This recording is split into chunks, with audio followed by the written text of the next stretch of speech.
H-Town, what's up? You know what time it is. It's time for the best 120 minutes of your day. The Chop Shop, the nation's #1 urban sports talk show, and also your midday sports happy hour. Yours truly, Robert Hatt, alongside Jim Hicks, coming to you live from Houston, Texas. But we're broadcasting all over the world via Facebook Live and YouTube Live. And today is Women Rock Wednesday, and my favorite day of the week. And let me see who are the first 5 women. Let me go. Drum roll. Where my drum roll at? You know, I got to get where my special effects at, right? I got effects. Where my Tiffany at? Hold on, here it is. Y'all hear that? Hold on. Why? Look at it, y'all. Women Rock Wednesday today. It's a special Women Rock Wednesday because gifts going to be passed out to these 5 women. And let me tell you who they are. Kimberly Jackson, Mindy Collins, Sonia Billingsley, Madonna Johnson, and Dale Griggs. Y'all are the top 5, and I'm going to make sure this is what I need you 5 to do. You know I am. I got a show to do. ChopShopHTX@gmail.com. Make sure I have a way of getting in touch with you so I can let him know where to send your you have the sports bra and the leggings. And then I'm gonna pick 2. Now I need 2 women Prairie View alumnus. I'm gonna need them to send me the first 2 emails I get from the 2 women that are Prairie View alumnus. They're gonna receive a cardigan from ALC, Anthony Lawrence collection by Keith Fobb. I mean, I'm just so proud of shout out to Keith Fobb, Coach Fobb up there, the Coach Fobb in Dallas. You know, we got a Coach Fobb here and a Coach Fobb in Dallas. We're blessed enough to have the guys in Tucson and their brothers. And great men. Mama come from good stock, I can tell. But those that's how we're gonna do it. Those 5 women: Kimberly Jackson, Mindy Collins, Sonia Billingsley, Madonna Johnson, and Dale Griggs. Make sure you send me an email at chopshop@gmail.com. ChopShopHTX. I'm sorry.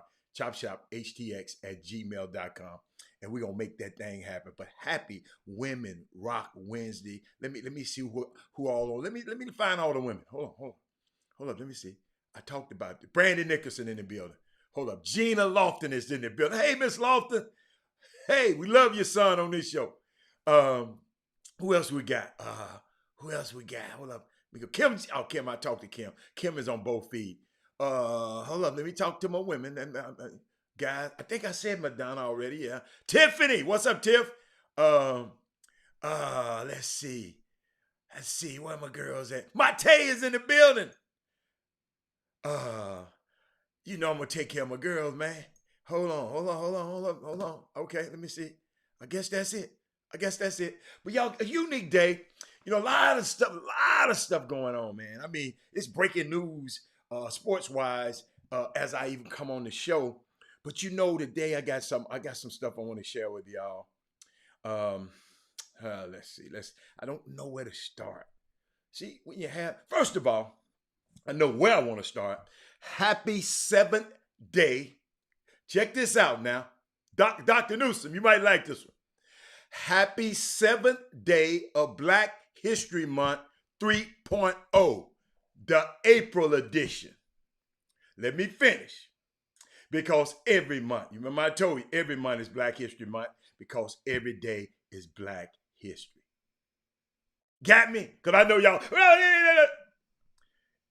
Happy 7th day of Black History Month 3.0, the April edition. Because every month is Black History Month because every day is Black History. Guys, found something out, Dr. Newsom. Found something out. Yeah, we know about Deshaun Watson, Beats by Dre. Yes. What you expect? Yeah, we're going to talk about this. Women Rock Wednesday. But guys, we got to pull this thing together. I saw something. I just want to share with y'all. You know how we do. Hey, hold on. Let me button my shirt up. Let me button my shirt up. Hold on. Got look all right. Okay. Um, some things that are happening right now, y'all, and I'm not happy with. We can do better. The Chicago Tribune is reporting nearly half of the new U.S. COVID 19 infections are in just 5 states. Okay? Follow me. That's right. Nearly half of the nation's new coronavirus infections are in just 5 states. This is the most popular, and hold on now, let me help you out. These are the most popular states, so it makes sense, okay? But we still got to do better. You follow me? Those states are New York, Michigan, Florida, Pennsylvania, and New Jersey. These 5 states, in case you didn't know, some of y'all probably know this, but some of us don't. These 5 states are reporting 44% of the nation's new COVID-19 infection cases. Nearly 200,000 new cases in the last 7 days. We have to wear a mask, my people. If you're not opposed to getting the vaccine, remember, read my lips, because sometimes if you are not opposed to getting the vaccine, then sign up and get it. You know, some people just ain't gonna get it. I understand y'all. I'm gonna talk to y'all. But if you're not opposed to it, sign up and get it. I was I was taking my time and getting it done, and I finally got it done. So I'm just trying to help. Being a humble servant here. If you haven't decided not to go get it, then sign up and go get it. We have to do something, y'all, to make this thing stop. It's not just gonna stop. Just not gonna stop. Thank you, Landon. Landon said he teach history and it's Black History Month every day. Yeah. I think I just said that. Thank you so much. You so nice. Thank you so much. But we got some more. Thank you, Landon. Landon, you my sister today. Had to please give a shout out to Yates Girls Golf Team. They won district. Shout out to Yates Golf Team. They won district. Hey, y'all. Got something for you. Hey, Yvette. Girl, you're late. You're late. Yvette, you'd have been one of the top 5 as much as you work out. Girl, I had a gift for the first starting 5 women, but we're gonna work something out. But y'all, I saw something, I don't know how many months, about a month and a half ago. I mentioned on Women Rock Wednesday this young lady named Tashana Jones. You remember I was talking about the lady who was running for mayor of St. Louis? Guess what? She won. She won, y'all. It's Women Rock Wednesday. Tashana Jones, Black Girl Magic, she won. Congratulations to the next mayor. She won. Throughout her career, she's been a strong leader, y'all, with deep personal commitment to the people in St. Louis. I talked about her, y'all. I know y'all didn't even, some people say, I didn't know it was a woman running for mayor. Yes. But let me talk about her a little bit, Dale. Let me talk about, Tashana. What we're doing, y'all, we are seeing an expansion of Black men and Black women taking their concerns for our community to the state and local government. We're seeing an uptick on it. Now we got to do it in Houston. We seeing an uptick on it. And that is exactly what need to happen. 4 or 5 years ago, we've been talking about, me, Chris Walker, and Jimmy, been talking about this on this show. If you, boom, boom, room, if you, and we're going to talk sports in a minute. Jimmy be on, we can talk sports all day. But this Women Rock Wednesday, this is important. It's a black woman mayor. Check this out. If you are passionate about what is happening in your community, hey, Tamika, if you are upset about things you're seeing going wrong, you know, all the people who be on here talking about stuff is wrong. If you just have a vision on how things can be done better, do the thing. I already said we're going to, you got this place as a platform. Do the thing. Make it happen. Let's take the passion that we feel for leadership and make it work. I always tell everybody, we got 1 billion people on in this boom boom room. Share the show, by the way, right now. I'm talking too good of stuff, but I need y'all to share it right now. Everybody. I'm not going further. I'm just gonna sit here in silence. I'm gonna share the show myself, but let's everybody share this right now. This just ain't for us. Let me tell you, hey Doc, you know how Doc you be in a service, Doc, you be in one of your sermons, you be under the anointing, and you just know this need to get out to more people that's in here right now. Let's share, let's text, let's tell, I mean, whatever you have to subscribe, whatever you have to do, people need to understand this. A lot of people didn't know about Tashana Jones. You feel me? A lot of people don't. Y'all got the advantage. I'm oversharing. Y'all have the advantage of having somebody who goes out and find these things. And when I learn, I share it. The pandemic, I told you, every Saturday I'm in class, learning things about us and our community to make us better. That's all. And so when I learn, my thing is to give it, to teach. So let me finish. I hope everybody share. And if you're on YouTube, make sure you like it, okay? Or share it some kind of way. I'm not that good. All I can do is instruct you. I don't know how to do it that good. But let me check you. Let me show you out. Let me talk to you. First, I first heard of this young lady, Tashana Jones, working with Higher Heights. You can Google it. It's an amazing organization for America. A black woman-led information organization that seeks to elevate black women to positions of elected leadership. Should I repeat that again? Higher Heights is how I first heard about Tashana Jones. It's an amazing organization for America.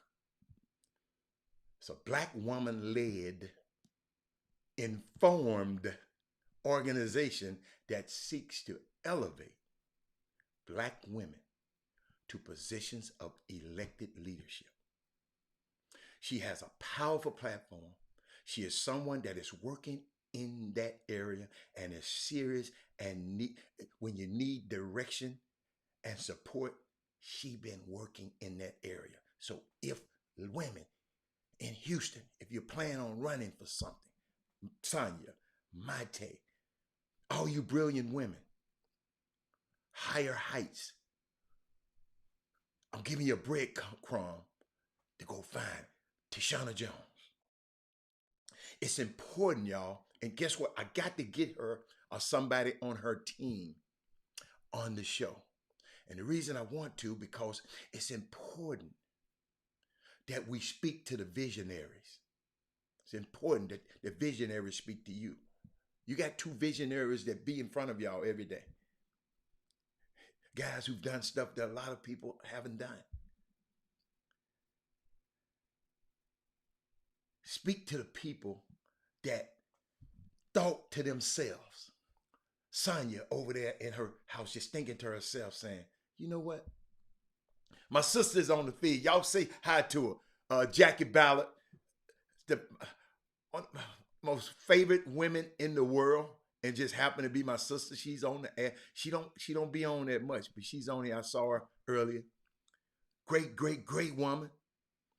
Uh, but like I say, let's say, Sonya, you speaking to yourself. You say, you know what? Something about this community is just not right. I want to do something to change that.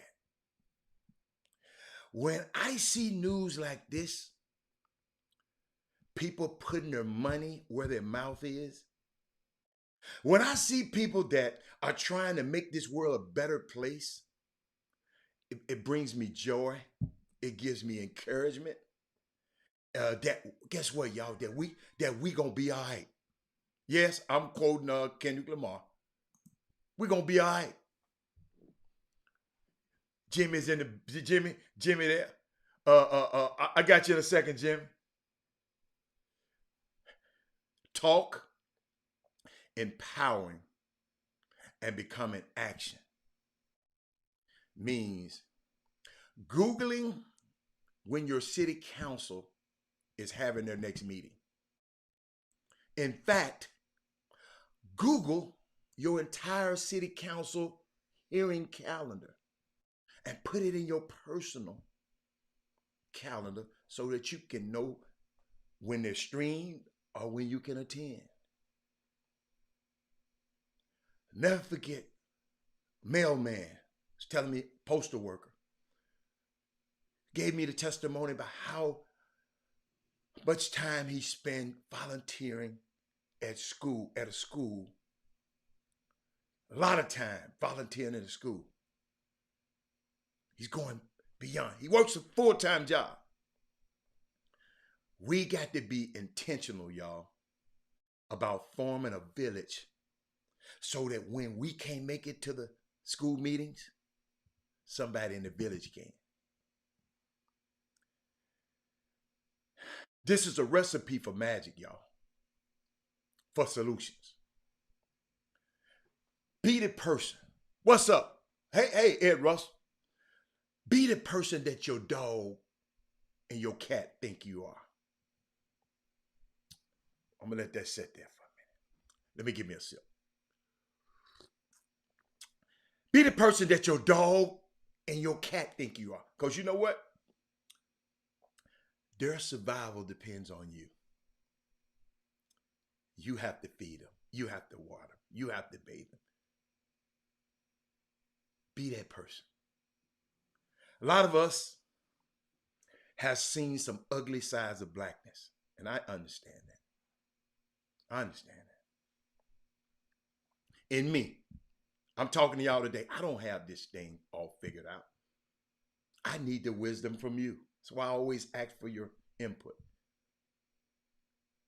We don't have all the answers. But this young woman ran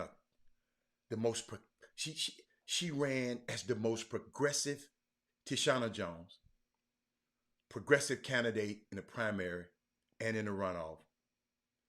Includes support that ending cash bail, decriminalizing sex work, closing workhouse jails, and more. She's the first Black woman elected mayor in St. Louis. So proud of Tishana Jones. Keep her up in your prayers, because she was the product of what happened up there in Ferguson. And she said, okay, I'm going to do something about it. Let me bring Jimmy on in the building here. Let me see where you at, Jimbo. Yeah. There he is right there. Hold on. Let me bring him on in. What's up, Jim? What's up? Welcome to the Chop Shop. It's Women Rock Wednesday. Let me fade you in there, baby. Let me get you faded. Oh, there you go. If y'all notice, I got the Pointer Sisters behind me. I've had the distinct pleasure. Well, I just wanted to show Black women today, and I had this distinct pleasure of knowing Ruth Pointer, one of my friends, best friend. He was her man with a boyfriend, but whatever. He was a man, and I got a chance to meet her. Great woman. But Jimmy, what's going on, man? It's Women Rock Wins. I got more Women Rock topics, but I know you here, and I see you. I see you tweeting some stuff this morning, talking about these college coaches. Saying, I'm watching you. I'm watching you tweet. I'm lurking out there, and I saw Damon Stoudemire liked it and retweeted or whatever. But we'll talk about that when we get to the grassroots portion. But what's going on, man? What's happening? What you got? We got big news and breaking news, of course, that Sean Miller has been relieved of his duties at University of Arizona, and so that is, I guess, as a result. Remember now, this is 2021. Mm-hmm.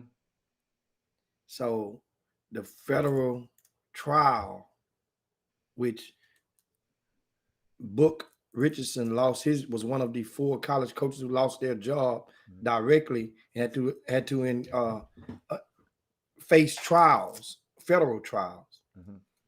That was 4 years ago. Yes. Well, when they got in 2017. So now it is 2021. So he's been relieved. This Arizona job is open wide open. And of course, Jason Terry, Damon Stoudemire, Miles Simon are just 3 of the names that are being thrust out in the front line of the narrative. I don't have a problem with either one of them. Of course, Damon Stoudemire has more coaching on the collegiate side, but Miles Simon has professional experience. And once again, remember, that's in style right now. That's the fad. The fad is Jimmy. I don't think it's a fad, Jimmy. Yeah, no, more times in this short span than ever before for Black men in college basketball have been hired at their alumni on the division level. Fad? Because that's fade. What understand? Remember, so you're saying it's gonna fade. If it don't work, you don't know. That's the whole thing. When you're in the midst of a fad, nobody knows that a fad is just a fad while you're in the midst of the fad. It's working. Once again, okay. When has there ever been a fad that was actually called a fad when it was in the midst of being a fad? There's nobody's calling chapters over with. You just calling it a fad right now in the midst. Exactly my point. I'm different.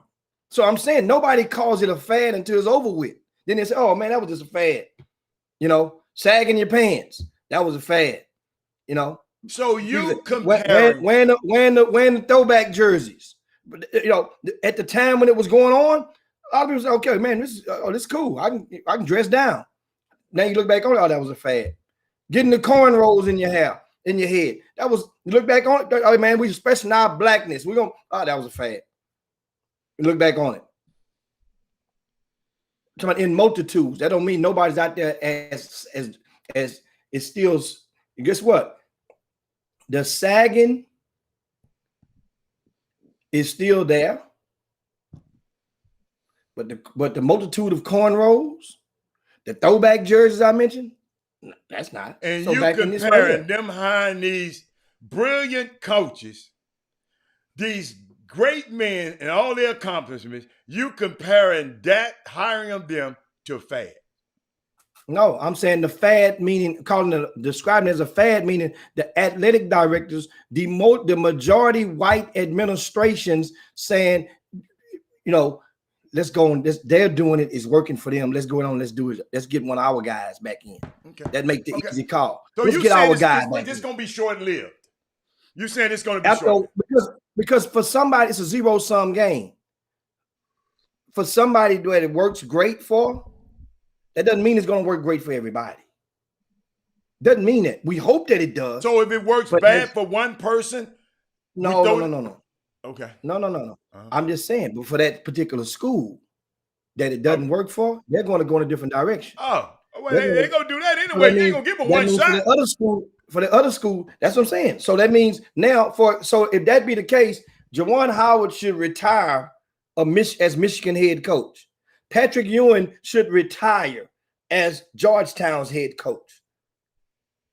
If understand, so that means the odds are stacked against them that they're not going to have the odds are about as a collective unit. The odds are against you. That's playing the house, and I'm just being the house. The odds are behind that their own school is not going to last at a lifetime contract. Now, words are so important to me. I listen to words, right? To start the story, you mentioned the guys. You said Miles Sam. You said I ain't got no problem with name one of them. Instead of saying, I mean, just words are important. All three of them are viable candidates. But you said I don't have a problem. But that's just, you said you're different. That's the way you are. Yeah, I mean, understand, Arizona has never fielded a black head coach in men's basketball. Now, the door is open because the women just captivated the heart of the country because a black woman just guided the women's to the national, to within 1 second of a national title. So now it's kind of like, okay. That's already happened. Don Staley has won the national champ. No, I'm talking about in Arizona. Okay. In Tucson. Okay, I got it. In Tucson. Mm-hmm. So now I mean, once you've gotten there, okay, man, it's not that bad. We've done it. So it's not like, so that means the door is open for Damon Stoudemire, Miles Simon, or Jason Terry. And Jason Terry's positioned himself already over in that direction and allure. Guess what? It comes down to what? To which one of those have the most movement from the alumni base, combined with which one can go and generate, can generate some. Now, Arizona don't say, people say, oh, they don't need no money, but that matters because that helps the athletic director. Everybody need money. The only people who say nobody need no money, people who ain't got none. Everybody exactly. So whoever can have the most push behind them economically and politically, how we gonna know that in this how we gonna know that in such short time? No, we don't. They do. Trust me, they will. I'm talking about they, meaning the who was the biggest candidates? Star? Who was the biggest star? Who have the most cachet? Damon Stoudemire. Yeah, because Jason Terry got a ring. Damon got a whole nother country behind him. Yeah. Jimmy, that means he's reverenced in a whole nother country also. I'm talking about Toronto, talking about Canada. He was one of their first picks. Matter of fact, I think he was their first. He was their first number one pick, I think. Yes. So he's gonna also. I'm just saying, who got the? So you said Jason Terry got a better cachet than Damon Stoudemire? No. I'm just talking about the whole body. I'm talking about the force. That's what I'm talking about. No, yeah, so I mean, Jason Terry is loved and by that alumni base. Ain't no doubt about that. And he has both. He has a lot of NBA. Damon Stoudemire has too. Damon Stoudemire may very well as well. And Jimmy, hold up. He's coached in college and coached in the NBA. Remember, he was with the Grizzlies. Absolutely have. But Damon Stoudemire has also, remember he decided to go over to the women's side, to the girls' side of the grassroots in recent years before. And that was a thing that gets doubled down. I think he had a daughter or something playing, if I'm not mistaken, in the DFW area. So, but it's going to be Jason Terry. Yeah, Jason Terry. Yeah, okay. Yeah. And so the thing is going to be intriguing. So then what happens is, understand, you be cautious and be aware of this. Uh-huh. When you have a situation where candidates are similar in favor, they could very well cancel each other out. So, okay. I mean, now that would be hard. That would be tragic, but it could happen. I mean that, man, who do I pick? Think about, we've all done it before. Man, do I pick this one? Do I pick that one? Man, I know both. One of them. Yeah, we go with the one in the middle. One of them is a coach of the year. Damon Stoudemire got a coach of the year award. Understand something. Understand something. Once again, you're I'm just endorsing telling Damon you. Stoudemire. Just say you're endorsing Damon Stoudemire. I'm You don't have telling to. you, I'm You endorsing okay? it. So therefore, everything that I you don't have to say, tell. I'm telling you with my word. what I'm Hold on. saying, What I'm didn't I just say a minute ago? Words are important. no, I'm no, telling you with but my words. you never acknowledge your stance until I'm I telling just you said with that. my words What that I'm Damon so that Stoudemire has so more.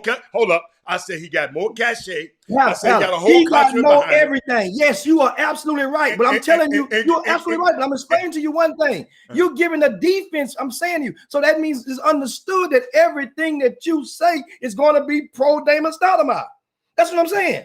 but That's all I'm saying. but guess That's what? understood. Everything What you I'm said saying was is that pro Jason Terry. no, it's not. No, He, it's not. you No, it wasn't. you I just said gave you two sides, and then I just ended with both of them are very. And when you got two, that's what I just ended with. You got two hard decisions to make. Sometimes they can cancel each other out. I said to you, Damon Stoudemire, yes. You said a country behind him. Yes, he got a country behind him. Yes, he coached with at Memphis. Yes, he's been coach of the year at Pacific. Yes, he's recruited Houston, Texas. Yes, he's done all that. Yes, we've sipped with him and hung out with him. Yes, you stayed in his house. We know all that. But Jason Terry, it ain't no chopped liver when it comes to he's going to get serious consideration. Both had movement. Remember, Damon Stoudemire had a movement behind him for the previous opening at Arizona. Remember that? He had movement behind him then. Yes. And so one of the times when you have movement behind you at one point in time, boy, see, that's for lightning to strike twice, because now you play. Everybody know where the cards are being played from.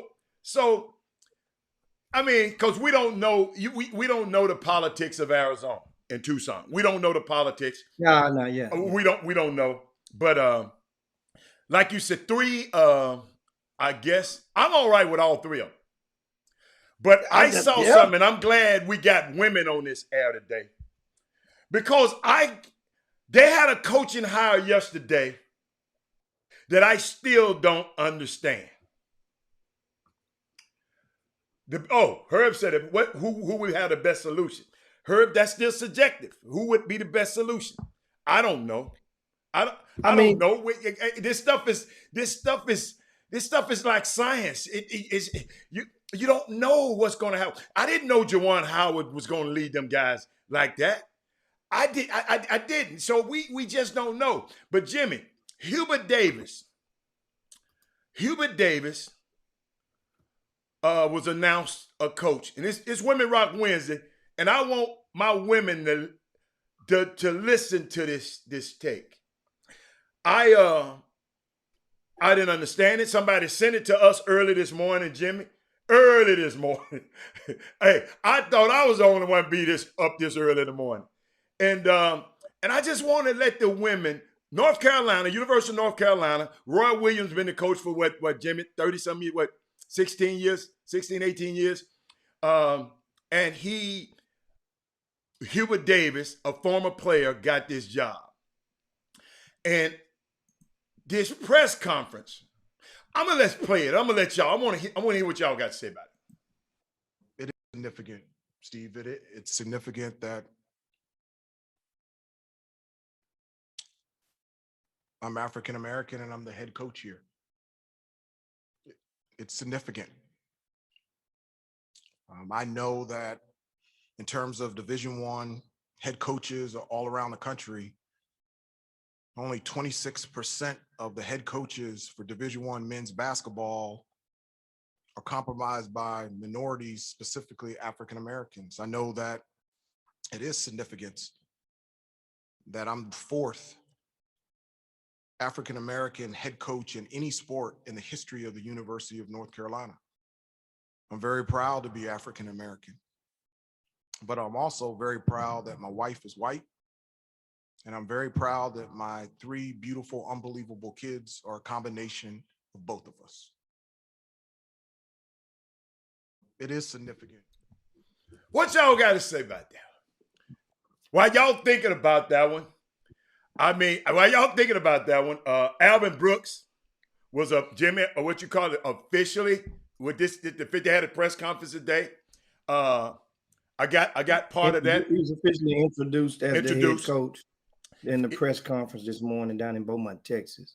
Right. But now, first, when you get on that, but back to the Yeah, let's get back to that. Because Cynthia, I'm glad Cynthia just said something, Jim.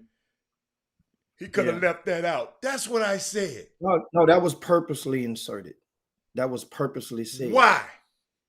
And purposely said that was his disclaimer to the people before they get started and saying why he bring up black, why he bring up race. The dude asked Jimmy. The dude asked him the question. That he was answering the question. He didn't bring it up. That was no. It's your response. Remember that they asked him that question. Yes. Then his response. Remember, his response didn't have to say what he ended with in his last 2 or 3 sentences. He didn't have to say that. Did. Exactly. His response as a whole is what dictated this conversation. So you saying the reason he said it ain't in press conference. Why couldn't he just say, just talk about his wife and his kids? That's his disclaimer. Here's, for example, I've said some hateful things about white folk before. And in doing so, I've always made sure I remind them, oh, by the way, here go a picture of my grandmother. My grandmother was white. I'm the only one in my family that got Negro hair from out of my mama's womb. That's just here, neither here, there. But I always would say, I thought I was white when I was coming up with my grandma. Well, I really did. And my sister, they tell the story. They got 100 stories. I really thought I was white until I got a certain age, maybe 5 years old or whatever. I thought I was white.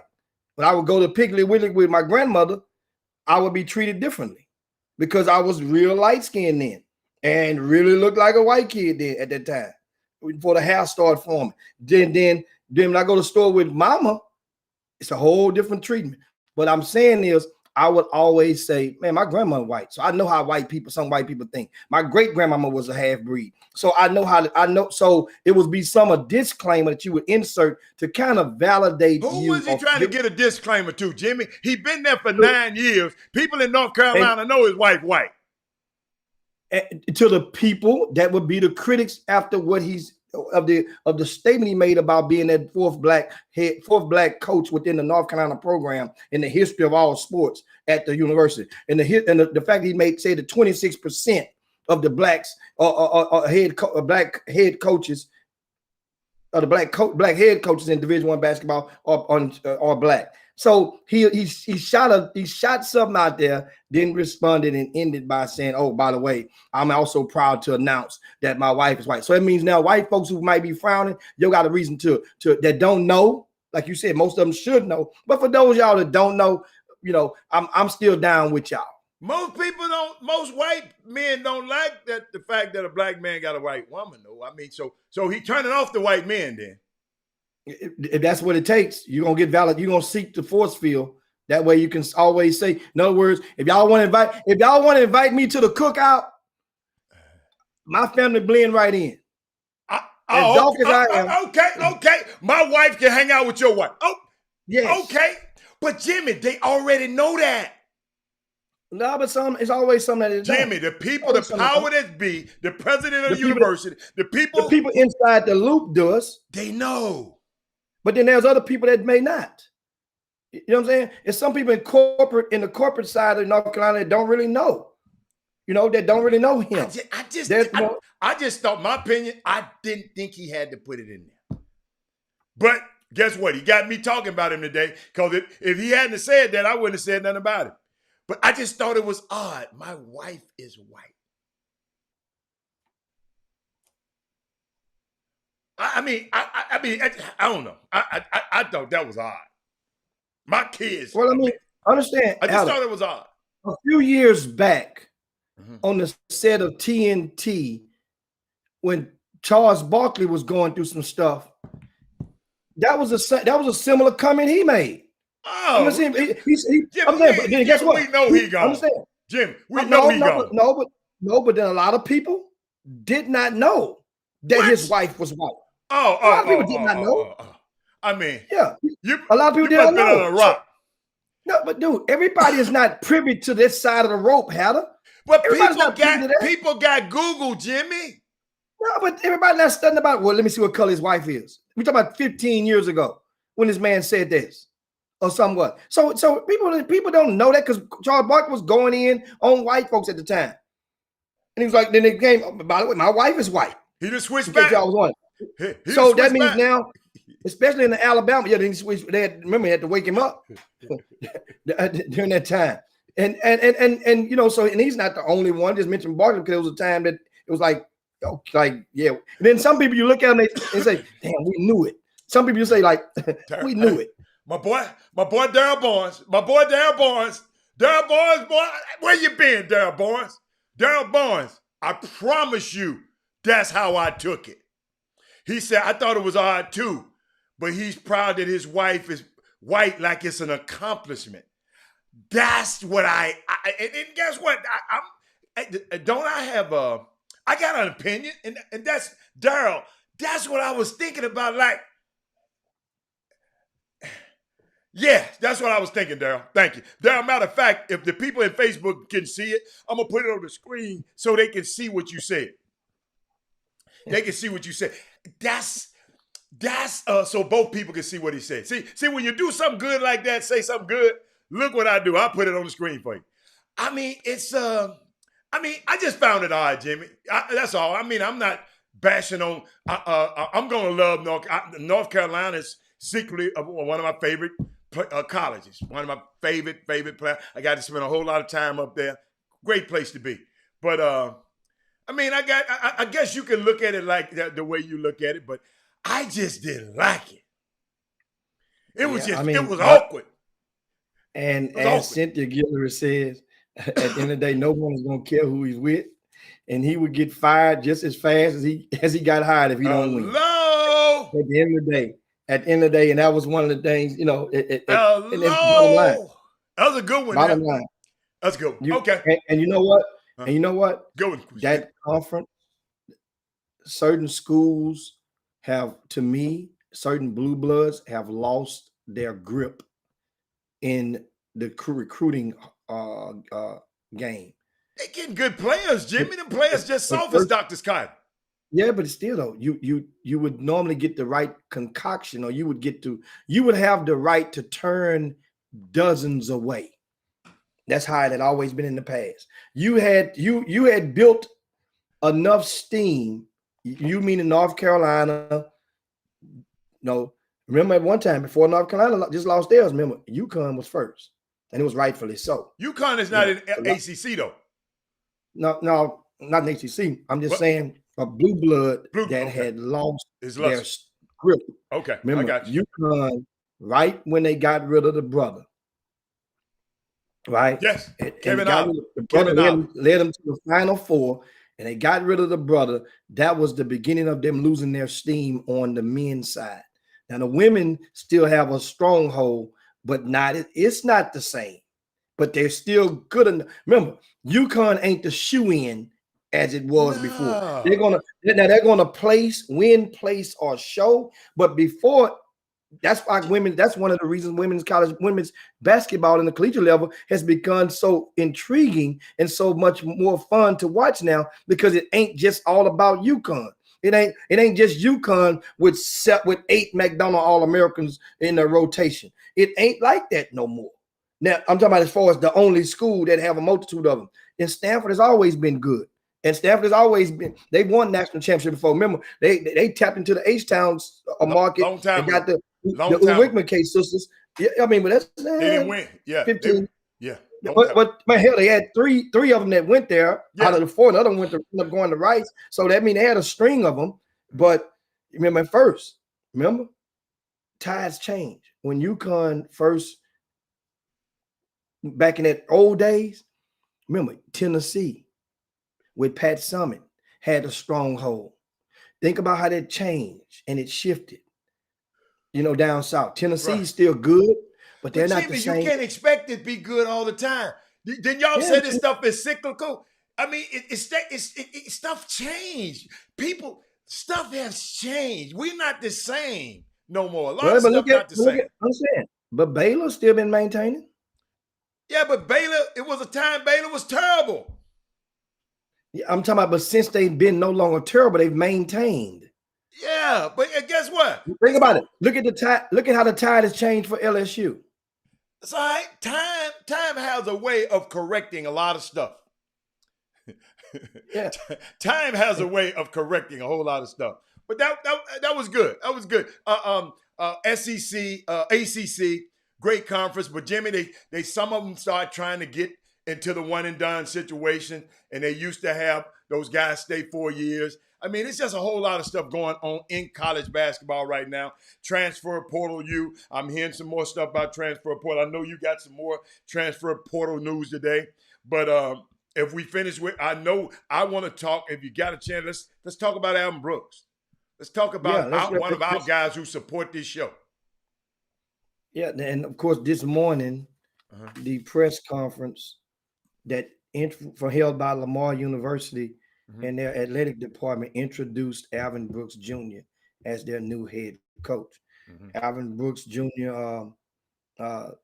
He got up and he spoke for approximately 20 minutes or so to the audience. He acknowledged he had a lot of friends in there, a few former teammates, a few guys that he actually recruited were there, and he did a great job. He didn't come in there not one time. He'd make a promise and saying we supposed to go and take Lamar and we're going to go and win a national championship. First order of business at Lamar University, Alvin Brooks acknowledged that in 35 some odd years, Lamar has had 9 coaches. Only 2 of those coaches produce a winning record. They've only won 1 conference championship at the school. So the first order of business, and he explained to him that he's going to go and he's going to go and get players. A transfer portal is going to be a resource, as it is for many schools out there. But at the same time, he did acknowledge he's going to recruit the Golden Triangle. He's going to recruit that area. But he cautioned and explained to them that all your players, he cautioned, he stopped short of letting them know all your players just might not be good enough for where we're trying to go to right now today. It's going to take, understand guys, people aren't recruiting high school players to that magnitude right now. Now, understand the key word, right now. Right now. Now, Jordan Adams, the leading scorer from Austin Peay, kid from Silsbee High School, went to state 3 years, all-state player, but can score the ball. About 6'4", 6'5". He has announced yesterday he's transferring to Lamar. So Jordan Adams has bought in and he's coming home. That's a big fish for Lamar to catch. I know Lamar was going to go after Savion Flagg, who's at Texas A&M, but they was a day late and $1 short of getting there because Savion Flagg shut it down, and he's going to Sam Houston State. Texas A&M, he's a graduate a grad transfer. He'll be going to Sam Houston State. So that's new news. Now, also another piece of news, Maxwell Evans. From Vanderbilt, he's going to TCU. So he's made that official. Max Evans is making the move from Vanderbilt SEC over to TCU in the Big 12 conference. The thing is, there are many more in that portal. Many more. Not just from Houston. I'm talking about it's 1,200 players in the men's transfer portal. Yeah, them girls getting in now too. I see some women. A girl from UConn that put herself in the portal. Yeah, the foreign girl. Yeah, he put her name in the portal on the girls' side. I'm curious to anybody out there know that are watching. What's the girls' count up to right now? The men is up to 1,200. I'm just gonna go out on a limb. I would guess if the men is at 1,200 right now, I would say the girls is about 675 right now. That's my over and under. Hal, what number you think the girl's at now? Let's just give a stab at it. See who comes close to the number. I don't know. But the UConn guard, her name is Anna Markarat. She's from Yeah, Poland, she's from- Jimmy. Average 6 points and 4 rebounds a game and 3 assists. And she can play. Oh, Cynthia said 1,000 girls? No. Already? No, Wow. Cynthia. 1,000 girls in the portal already? Lauren Scott, Lawrence y'all Scott, tell me it ain't so. Chuck McGowan say 700 plus. Hold on. That's a hell of a gap. Is it 700 plus or is it 1,000? I saw Cynthia said 1,000. Dadis Moody said 1,200. Lauren Scott said 1,000. Chuck McGowan We're talking about said girls, women. 700 plus, Jimmy. That could be 1,000. Go 900 plus if you want to be 1,000. Hey, now back to Alvin Brooks. We watched some of that. And we probably can share. Yeah, I got some. I'm gonna share it during the break. We'll share with you guys. And matter of fact, you can watch some of these guys right now. We go to break. We come back and we reflect and give Alvin Brooks his proper. Yeah. The word props really come from the word his proper. Yeah. Back in the old days. So we give him his propers when he come back after this mess. And that was what Aretha Franklin said. I give him his propers when he get home. Yeah. Yeah. Like Aretha. Aretha got it back then. Hold up, y'all. Let me find Alvin Brooks. Well, I got Alvin Brooks. Hey, Coach Brooks. Here we go. Chop Shop. We'll be back in a moment. All of those programs got to the tournament, and they eventually succeeded. So I've been blessed to be a part of that over the years. I know what the formula is. It's nothing magical. And so I thought, man, my prayer was that I would have a chance, opportunity to be a head coach again. I was a head coach at Houston at 33, first African-American head coach any sport on campus. Faculty Senate at U of H voted to do away with athletics like 2 weeks later. And so, my excitement went from that to, I was just overwhelmed. A lot of things.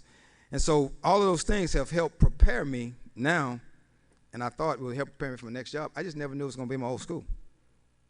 And so now here I am. And so I come in here with eyes wide open. I know what we need to do. I'm a veteran coach. We're going to win. I'm not afraid of saying that. We're going to chase championships. I know what's hadn't been done, and we talked about that. I'm not really interested in that. And, it's going to start with the young men sitting over there, players. I asked them to meet me here, and they came by before the press conference, and they are committed. I can just feel it. I can see it in their eyes through the conversations we had, and that they're going to help start leading us back. They finished the season very strongly. They're great young men. I told them I played for 4 head coaches in 4 years in college. 4. When I transferred here to Lamar, I had Coach Tubbs. We went to the Sweet 16. He went to Oklahoma. We were all like, man, what are we going to do? New coach coming in, what is he going to change? My senior year, well, Pat Foster ended up being really good. And I told him, those guys, that's life. Change is part of life. And so it's not always bad. Oftentimes it's very good.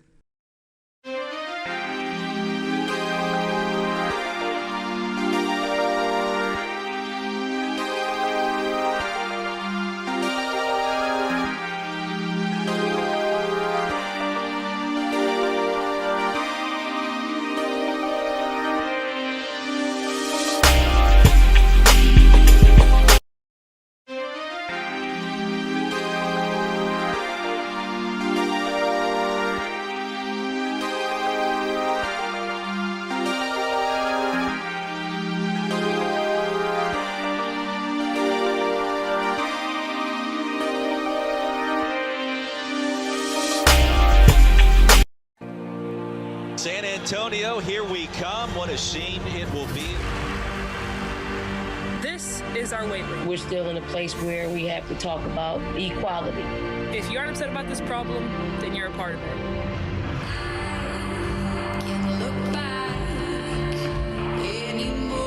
For the first time in 714 days, championship basketball. BYU does it. Texas Longhorns with a shocking upset of Maryland.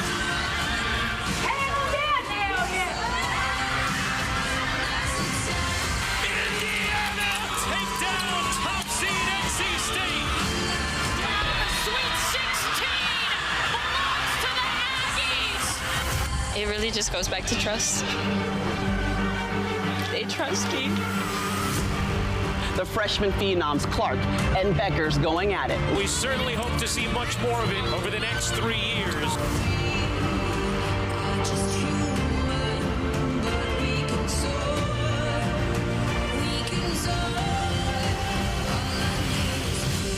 There absolutely could have been a foul. I'll play a little later. Man, I love the women basketball now. Hey, Cynthia, I done came to the other side. I love women basketball. That was their shining moment. You know, that's was their shining moment. I'm gonna play the other half a little bit later. But Jimmy, I see somebody just confirmed it with me and said they use your word. It's 811 is the number, Hatter. Women transferred right now. they put right now in it, but I know you want to talk about Alvin Brooks, man. Just one of the most. I know you got a different relationship with him. Just one of the most, man. Just unbelievable man to me. And I love just sitting down talking basketball and life with him. If you ever had that chance, and I know a lot of people have, but if you ever had that chance to sit down and talk basketball and life with him, you're gonna come away. You're gonna be taking notes. When I talk to Alvin Brooks, and I take notes. I'm serious. I be on my phone, play like I'm on my phone.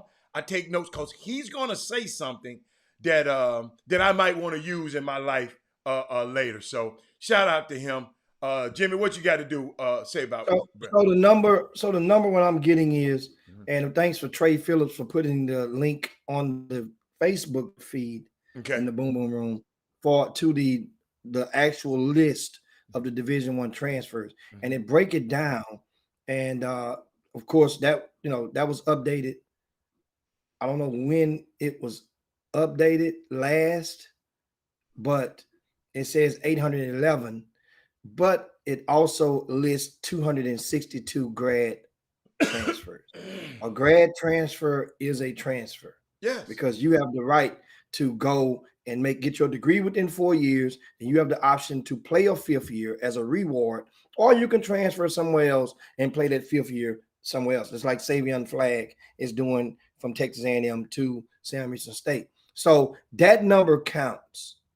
You can't leave and exclude the grad transfers. Yeah, transfer. So that means the women number will be, with that added, is over 1,000. Thank you, Cynthia. Right now. Thank you, and Lauren Scott. So and then also, once again, other people's lists, it may not saying it may be incorrect, but they may only be specifying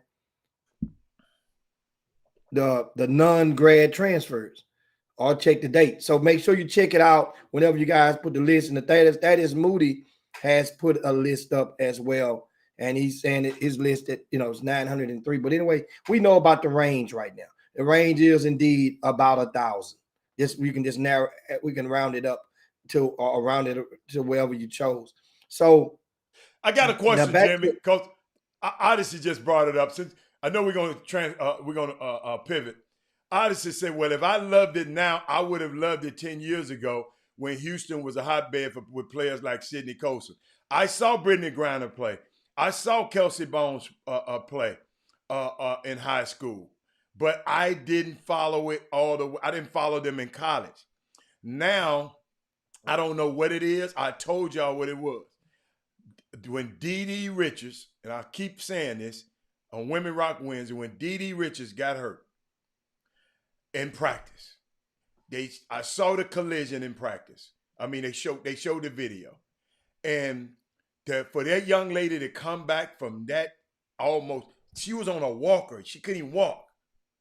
She had to have assistance to walk. And when I saw her come back from that Odyssey, that jump started and ignited my engine to start watching women basketball, because I just never watched it. And I know they had great players back then, but when I guess that was a defining moment that made me say, oh, I want to go watch this. I started watching Baylor. Then when I started watching Baylor, then I wanted to watch the other team they were playing against. Then I started following them. Then I started talking about them. Then Women Rock Wednesday gave me a platform to talk about them. So yes, Odyssey, that is why, of course, I would have loved them back then, but I'm loving them right now, thanks to D.D. Richards. What you got, Jimmy?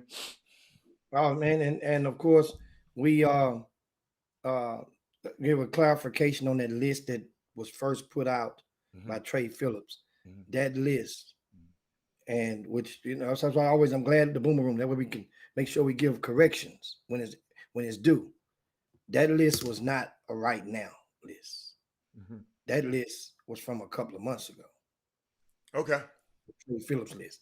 The more accurate list is the one that Thaddeus Moody has put out, and that's with a link to a service called HoopFeed, and hoopfeed.com has just posted yesterday, as of yesterday, 903 Division I women's basketball player in the portal.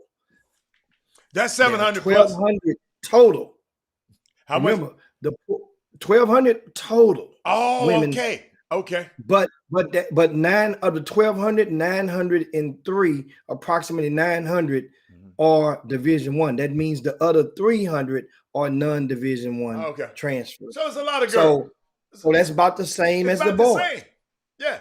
About the same. About the same. So what now? Back to what Cynthia and Odyssey geared to.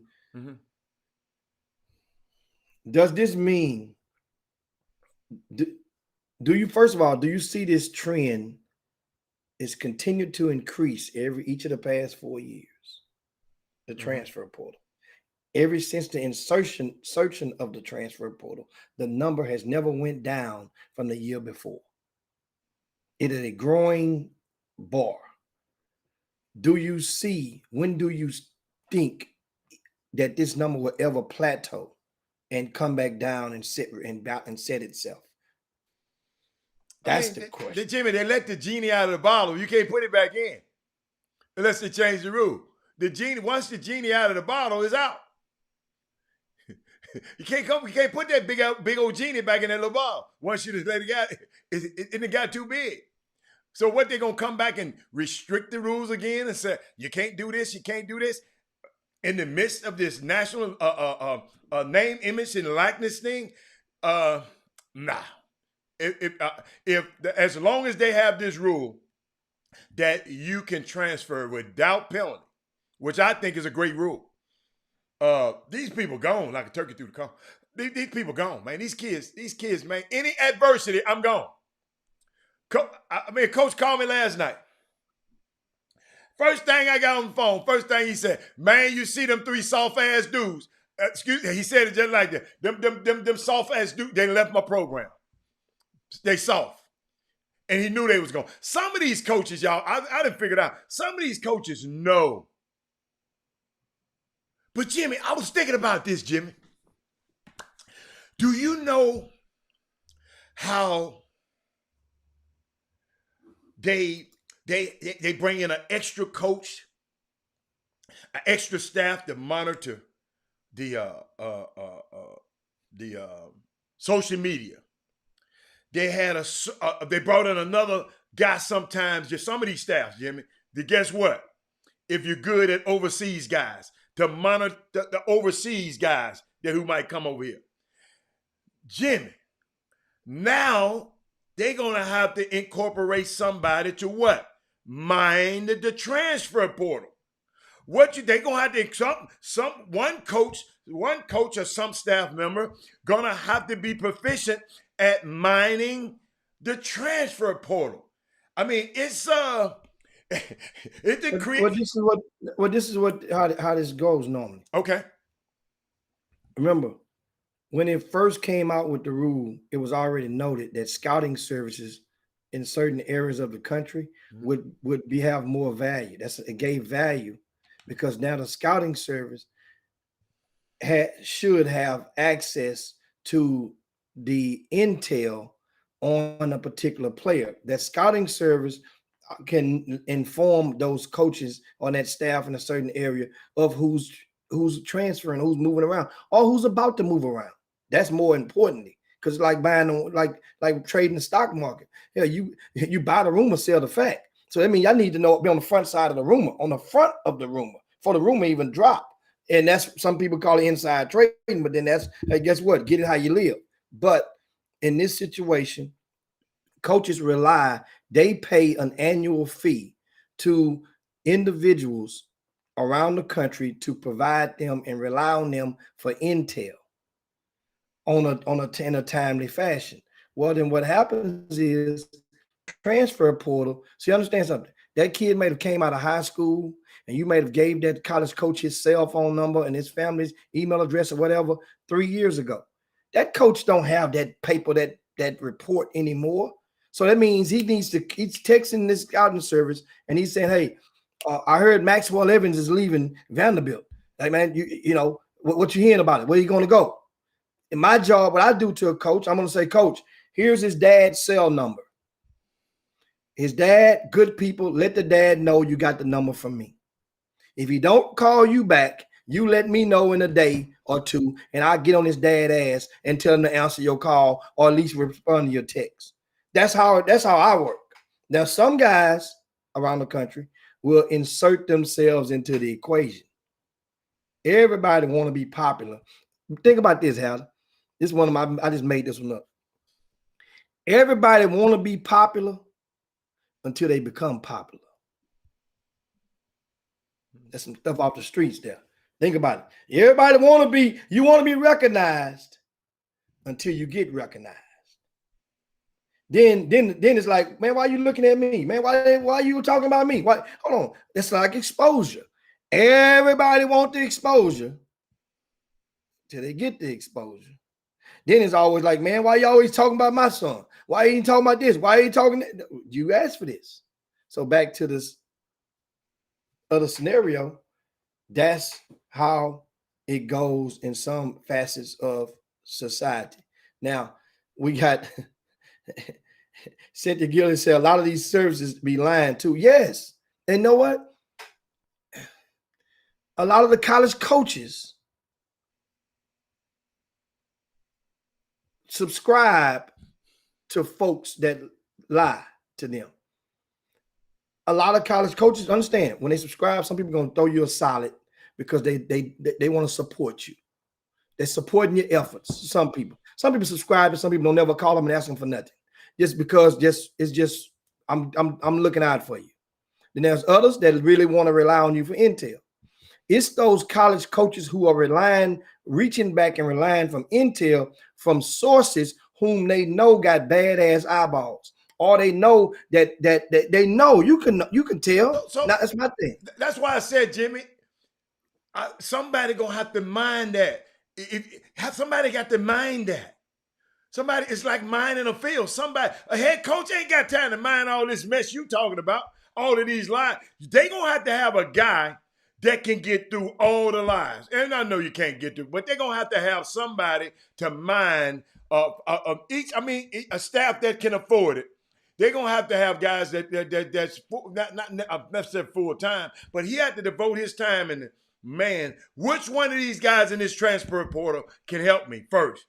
Then I got to go to that city. Then I got to talk to that person. Now I got to find who his influencer is. Then I have to find the scout. Then because guess what, Jimmy? You done already worked the guy in the trend. You done already, they done got the information. Some of these guys that you've had under your influence have already been to college and back in the transfer portal.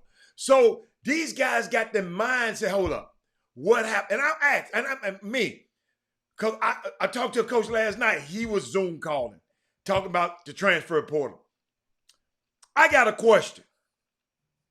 How do you mind these transfers? Because if they ass left there, they might leave you too. Well, you get one time. Remember, that's going to be when the rule when the ink dries. Okay. You're going to get one time. Okay. With one time without the restriction. Yes. Okay. Going to be one time. Okay. And the ink is going to dry on it. Remember, the NCAA, they've been lollygagging, but that's widely known. It's going to be one time. I mean, it's just interesting, man. I mean, the women, when the young girls are doing the same thing. But I guess they said what's good for the goose, good for the gander. Because they talk to each other. Hey, Paige Beckers and Jalen Suggs ain't the only two friends of basketball, loving basketball, the friends, basketball friends. So, Well, they just no. With them two, they're really just homeboy, homegirl. No. I know what they are. I'm just saying, but my thing is they talk to each other. So what's going on the boys' side, the girls gonna know. What's going on the girls' side, the boys gonna know. That's the point I was trying to make. I ain't talking about girlfriend and boyfriend. Maybe I shouldn't have said loving basketball. Both of them love basketball. And you don't know what they doing. Yeah, by the way, you don't know what they doing. No. Okay. They not there. They're not there. Okay. They're not there.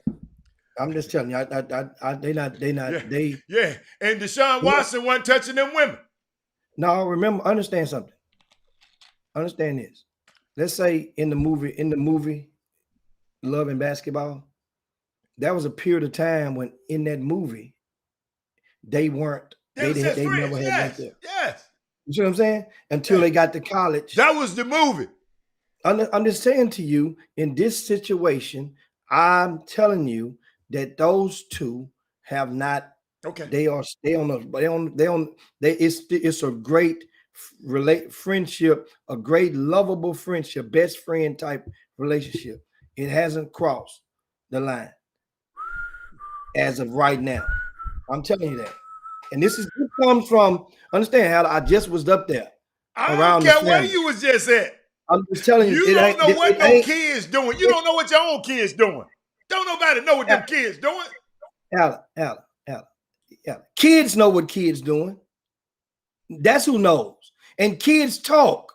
You give a kid a now later, he gonna tell it on everybody nowadays. Kids talk. Understand? Okay, everybody ain't hitting everybody yet. Don't say if they both get to the party and the party get to jumping that they wouldn't, but they haven't. And it's great right there. They're in a great space right now. Now, speaking of course, a great space, University of Texas. Wow. Has put the finishing touches, and it still may not be done yet, from what I'm hearing. How many more people you can hire, Jimmy? You can do until you make a total mockery of the NCAA and the law and the rules when it was okay.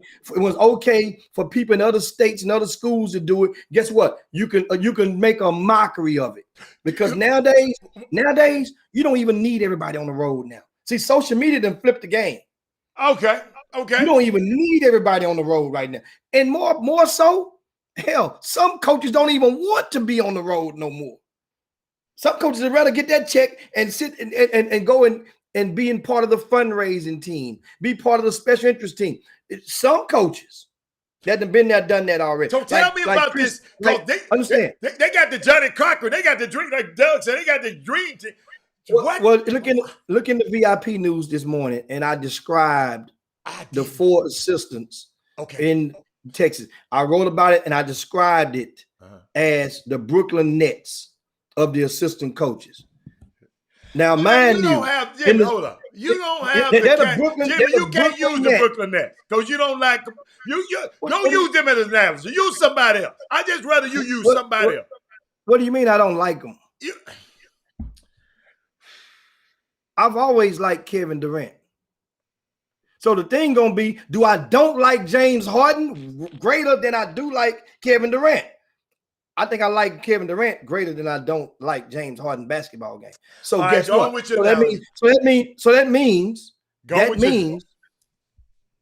I would be in favor of them. Okay. I wouldn't. That's history. Okay. So understand, that's how. Remember, I gave you the analogy back when Tack Minor joined Daniel Gibson. The city of Houston was set ablaze because you half the city hated Tack Minor, while the other half of the city loved Daniel Gibson.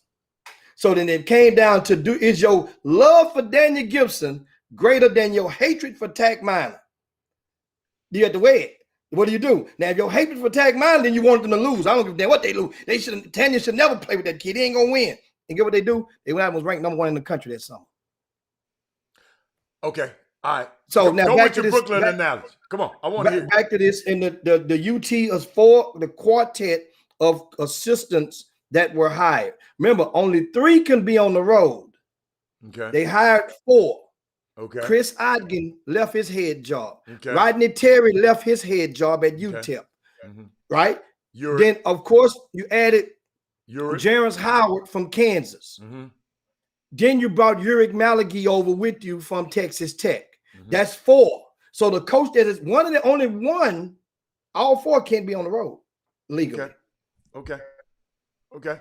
So Chris Odgen is rumored to be the guy that will have will more than love to just not be on the road. Yeah.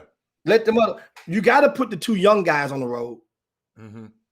Uric Malachi and Jarence. Yeah. They got to be on the road. RT, he's coming back to old stomping ground. He got to be on the road. Mm-hmm. Now the thing about it, that means could you switch him out? Could you switch for the first time? That means for the first time in history, University of Texas would have 3 black assistants on the road. Could you switch them out? Could they if you know what? UT did it. They did it with Jay Lucas.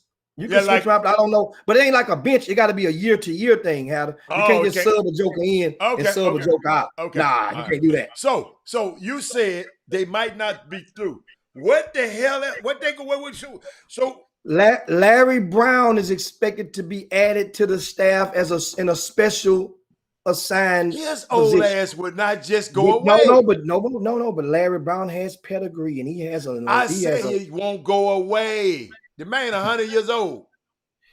Say, he taking a free bag. Jimmy, he done took enough bags. Yeah, but you know what else he brings? That man been bagged up for the rest of his life. And guess what he brings though? This is a win-win for Larry Brown. It gives Larry Brown on the inside track, on the other side of the rope, with the biggest alumni base probably arguably in the country. And that's the University of Texas. So I mean, you get favors. So what is Larry Brown gonna bring to Texas? The alumni base. I want to be around him and hang with him. Yeah. That's one thing. Okay, absolutely. Okay. Guess what, Hatter? You a golfer. Do you know what it means for a guy that's on the greens ahead of you to have Larry Brown come and be part of the tee off with them in the morning? That's ultimate bragging rights. That's what alumni do at that level. That's one of the things that floats their boat. Okay. You know, Larry Brown, he's coming to tee up with us. Oh man, you lucky devil. Hey, Larry, hey, let's take the jet. Wait, hey, we're going down to the islands next week. Larry Brown's gonna ride with us, him and his wife. That's ultimate. What? Larry Brown get on jet? And he is a Hall of Famer. Okay. That's the game that they play. Touche. Keep going. But think about it. So Larry Brown on the staff, that means now he has endorsements, power, electoral votes as far as around the fingerprints with different people. He still have different people that he has that can endorse things. He has also the professional angle. So that means now every college coach now want a guy that got some NBA contacts so that I can get a guy, get him on a summer team, on the summer league, get him in the Larry Brown has some of that. Okay, Larry Brown, you said Larry Brown have that, right? He got a relationship with Uric because him and Uric work together. Yeah. Beard just had Texas Tech spend all the damn money up there. Bill know how to get that money. Bill got so much money. The dude mad at Bill. The dude want to whoop Bill's ass if he see him. You went over there to another team in our same conference. So they want all the money because Beard had no problem raising money. Matter of fact, they building a big old arena out there because of Beard. So now you're saying Larry Brown comes in, that's more money. Absolutely. Okay. All right. Absolutely. Okay. Absolutely. And that's part of the play. And Terrence Howard left Kansas. And Larry Brown is a Kansas guy. Another man, Texas gonna be the public enemy number one. Jimmy, Texas Tech hate him. Kansas about to hate him. Well, they already hate him. Oh, my God. Wait a minute. Didn't Larry Brown used to coach at Kansas? Larry Brown's, I just say, is a Kansas guy. Yes. Oh, won the national championship with Danny Manning in the Miracles. Because you don't know the So rest Larry of the guys. Larry Brown has coached Jarrett's and he's coached Urick. So this is a family now. Remember, Chris Eigen was a player he played under Rodney Terry. And Rodney Terry was assistant coach there. Think about the collaborating. A guy named Urick is, of course, he's grandfathered in because Chris Beard coached Urick. But then Urick has also been around the state. He's been at U of H. Oh, he's amazing. He's been at SFA. He's been at SMU. He's been at Texas Tech. Now he's at Texas. It's amazing. So and understand that staff. Once again, I said in the Brooklyn Nets. If that's the case, in the same article, you got to go to RCS Sports and read the VIP news. I'm telling you, because in the same sentence, the very next sentence that I wrote that, I said, don't forget, if that's the case, Baylor Bears still the Los Angeles Lakers. The Baylor Bears staff still the Lakers, but the Brooklyn Nets they look good on paper. They're like, ooh, man, but that's still the Lakers out there. And Baylor the Bears. Lakers are. Wait a minute, the Lakers, because they got LeBron, or the because Lakers? They're the defending champions. They're defending champions. I got you. Okay, I got you. They're the champs. All right, okay. And guess what? Jim. Guess what? Once again, it still stands. Unless if it come down to it, because you won a national championship, Alan, and then if it come down to it, once again, if that anybody in that family, the Baylor, and they love the Lord, and they believe in the Bible, very spiritually, Baylor Bears will have a lane on the track with that player if they chose to do so and they want it. That's the truth with that particular family member. That don't mean they're going to get him, but that family member, they going to win all day. Baylor Bears going to be on the phone having prayer meetings with the grandmama or the granddaddy. That goes a long way. You know what? I think those two schools recruit differently. Mm-hmm. Different players, different. Yeah, those two schools. They've been coexisting for a long time. One of them going to be recruiting from the happy hour. The other going to be recruiting from Sunday school. Two different recruiting there, but guess what? You're going to get two different types of players. Yeah. Interesting. And that's the key. And at the end of the day, the pressure is on University of Texas. It's way more pressure on them now. And they knew it. These guys are similar this They're day. going all in. All chips are in the middle of the table. Somebody at 40 acres in the middle, whatever y'all call it, on 40 acres, somebody up there tired of losing. I don't know who it is. One of them alumni up there, maybe the one who talked about the eyes of Texas, maybe him. Maybe the one who wants y'all to sing that damn song up there. Somebody up there at Texas is tired of losing, Jimmy. I don't know who it is. Somebody up there tired of losing. But that's a good one, Jimmy. Don't forget we got to break. If we're gonna change subjects, we're gonna take a break. Yeah, we go to break and want to just remind you guys. We come back. We talk about some news. Got some information about University of Houston. Okay. When we come back as well, we go to a quick break. Got some U of H news and also a couple of fun facts I want to share with you guys about some Houston players and national championships. You guys hang right there. We'll be right back after this message on the Chop Shop.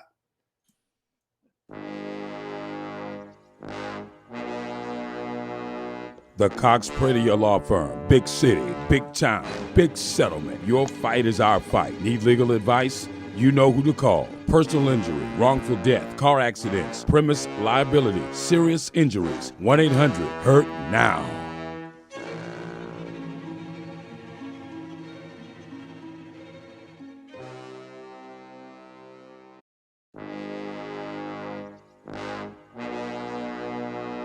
The Cox Prater Law Firm. Big city, big town, big settlement. Your fight is our fight. Need legal advice? You know who to call. Personal injury, wrongful death, car accidents, premise liability, serious injuries. 1-800-HURT-NOW.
Happy Women Rock Wednesday, every day, women.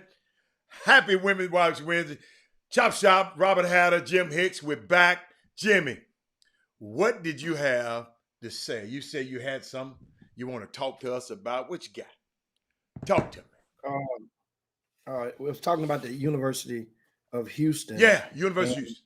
Yes. And tonight, 7 p.m., they will have a celebration for the University of Houston. It's free for the general public at the Fertitta Center, and they will acknowledge the team. They'll reintroduce the players, let you get one last applause. Remember, they were in the bubble for over 3 weeks consecutively away from their families. I understand this, guys. They were away from their families for the longest, probably, well, I'm not gonna say the longest in all of their life, but collectively, as a unit, that's the longest they've ever been, that you've been, one team has been without member. Because even if you're at school, one player going home for the weekend, one player not, one player gonna sneak, mama gonna come see one and get a hug in. So collectively, 3 weeks, it's the longest of their lives as a team, being without hugging mamas or daddies. So they're giving a chance for the community to come out and show your appreciation. Guess what? Yes, you lost in the semifinals to Baylor. Yes, you were down 45-20 at the half. You lost by 19 points at the end of the game. But guess what? Getting to the Final Four, it revalidated the Houston Cougars. It reignited the city, who had been depressed over the lack of performance in the professional sports, combined with the, give an asterisk to the Astros, but even going through the depression of the Astros after the cheating scandal. And so this was the breath of fresh air that Houston, as a sports, in the sports community, vastly needed, was for University of Houston to go all the way to within 72 hours or 48 hours of a national championship appearance. So if you're able to, go out, attend. It's free. This You got to is a get a perfect ticket, time. Jimmy. You have to go online and You get gotta a have ticket, but it's free. Yes. Okay. Yeah. You got to go line. Yeah, they got to do the count because Yeah. So this is one of the very few times you'll be able to go in the Fertitta Center without paying anything. So think about that. Yeah. I mean, so shout out to U of H. Yeah, shout out. And for their, and still I haven't checked my traps today. I will tonight and find out, remember, who's going to fill the spot vacated by Alvin Brooks. And I have a stat for you, Adam, that you guys did not know that between, understand, 1985, Jerome Solomon provided this stat this morning in the Houston Chronicle. Between 1985, right, and 2018, how many years did that have? Say it one more time. Between 1985 and 2018. That's about what? 33? With 15 and 18. 15 and 18. 33. 33 years. You know how many teams from the state of Texas made it to the Final Four? Not many.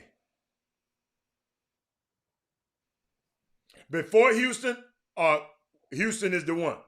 From 1985 to 2018, only one team from the state of Texas made it to the Final Four. And that was TJ Ford. Then when University of Texas, they made it to the Final Four.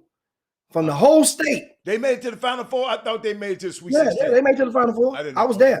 Okay. Yeah, I was there. Yeah, they made it in New Orleans.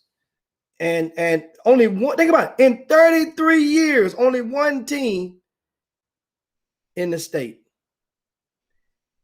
Right? That was good. That was good for us. I said from, once again, from 1985. Not 84. Yes, from 1985 to 2018. Only one school. Now, from 2018 to right now, guess how many have made it from the state of Texas? Come in. It's all right. Texas Tech, and of course, Baylor and Houston. That's in the past 3 years. So we're trending up. Yes. I say don't let it stay the same all the time. We're trending up. That's good. Yes. And now we need another one. Hey, guess what? We got the power to send some more back. If we can get the right players on the right teams, summer coaches and handlers and high school coaches, we got the power to send whoever we want to up there. And once again, so the guys understand. I think Herb, you were saying it first. Corey Henderson, the Texas Tech Final Four, it occurred in 2019. You follow me? The season started in 18, but they count when the Final Four takes place. I got you. It's like this Final Four is 2021. Right. The season started in 2020, but it counted as 2021. Right.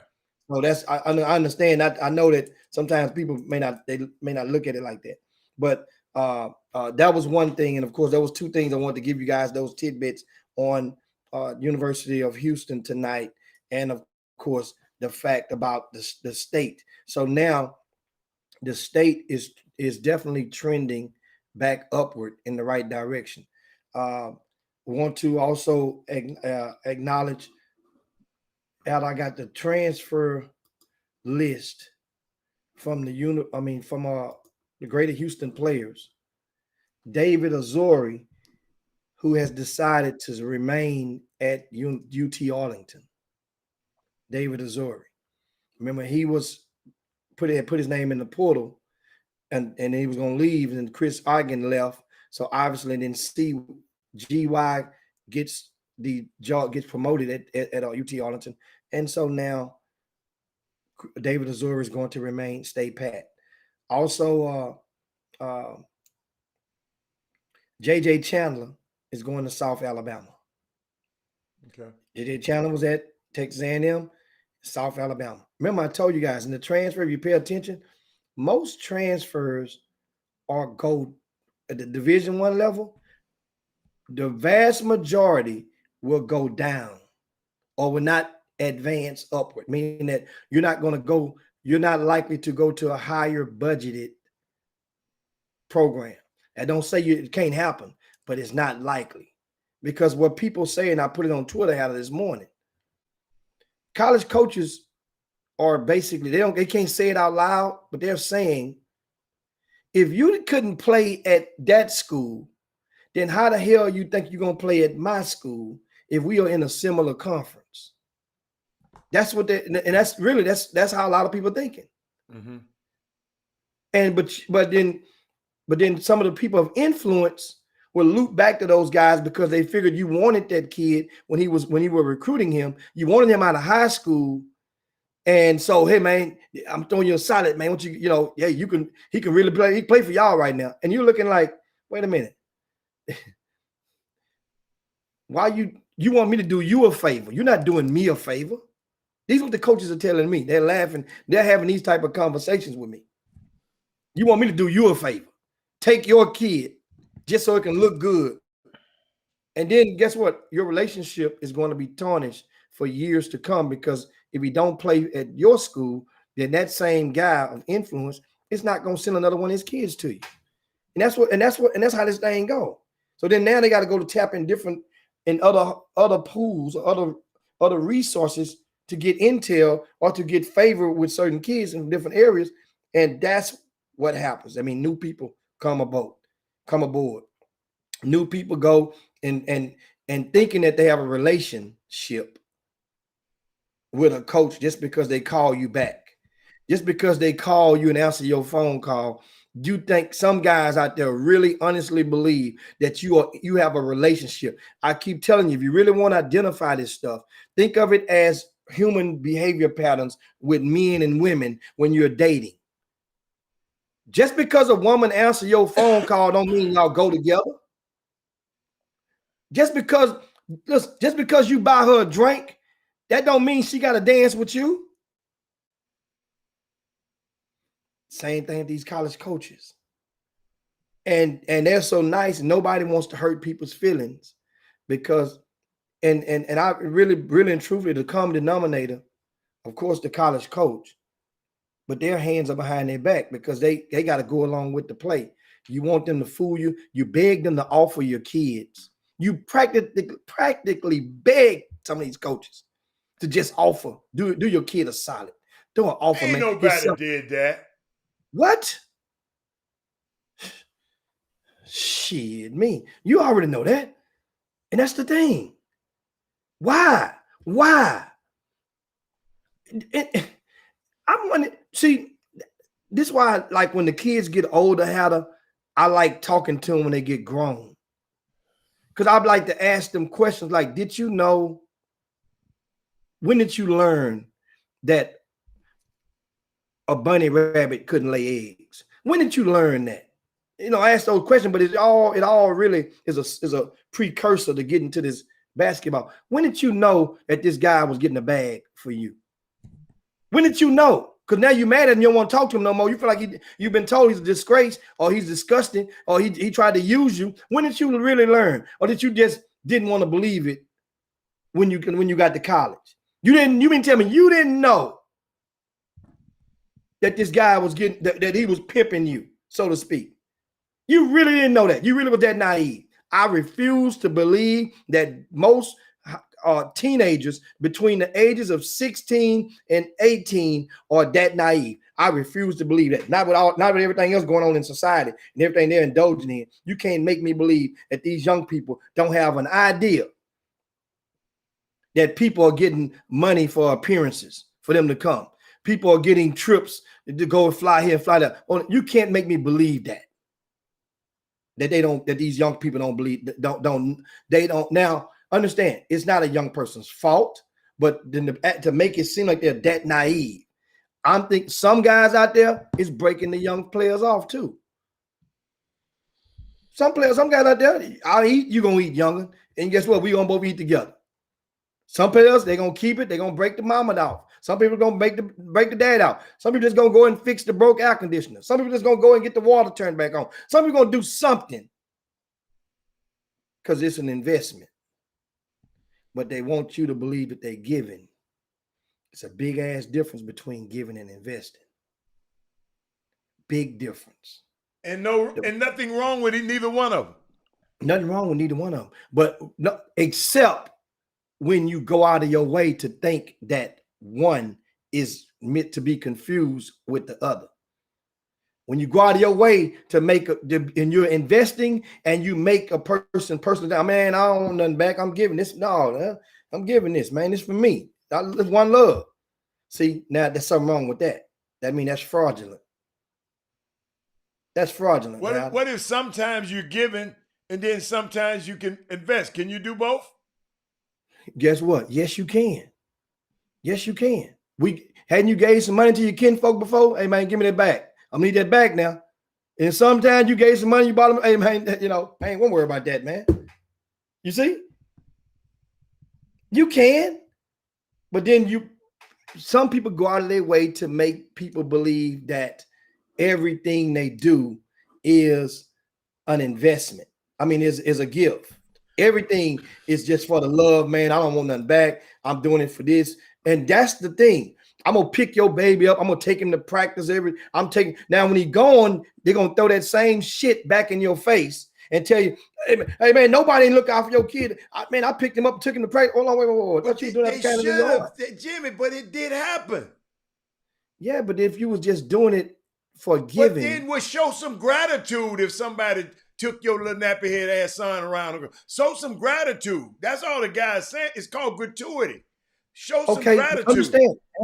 Okay, so what if the gratitude might have been they invited you out back to the family picnic? They invited you to the out of town with the family. So long. The gratitude was there. So that means now it goes to the old theory. Jim, it's some rotten ass families out here. It's some rotten ass people out here, man. And guess what? So that means them the ones you should go to straight up. Look, man, I'm gonna tell you like this. I'm gonna look out for you. But look here, if you But get you down don't know the until street, they turn rotten. I really believe, Haller, that most people, when they first start, the intentions are not rotten. I'm talking about the parents. I ain't talking about the handlers.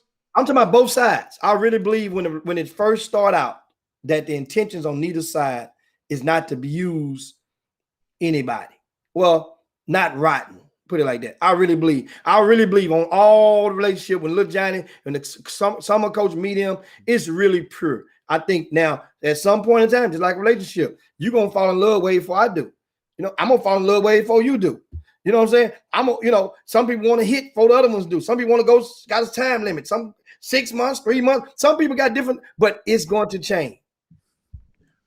And this is a good conversation because I didn't realize that you guys, so many people have kids listening to the Chop Shop while we're talking right now.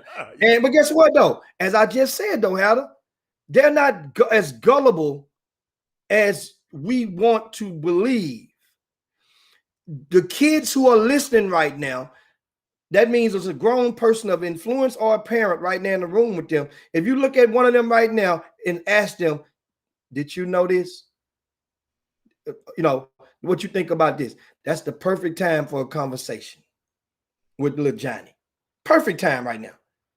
What do you think about this? Because here's the thing. Somebody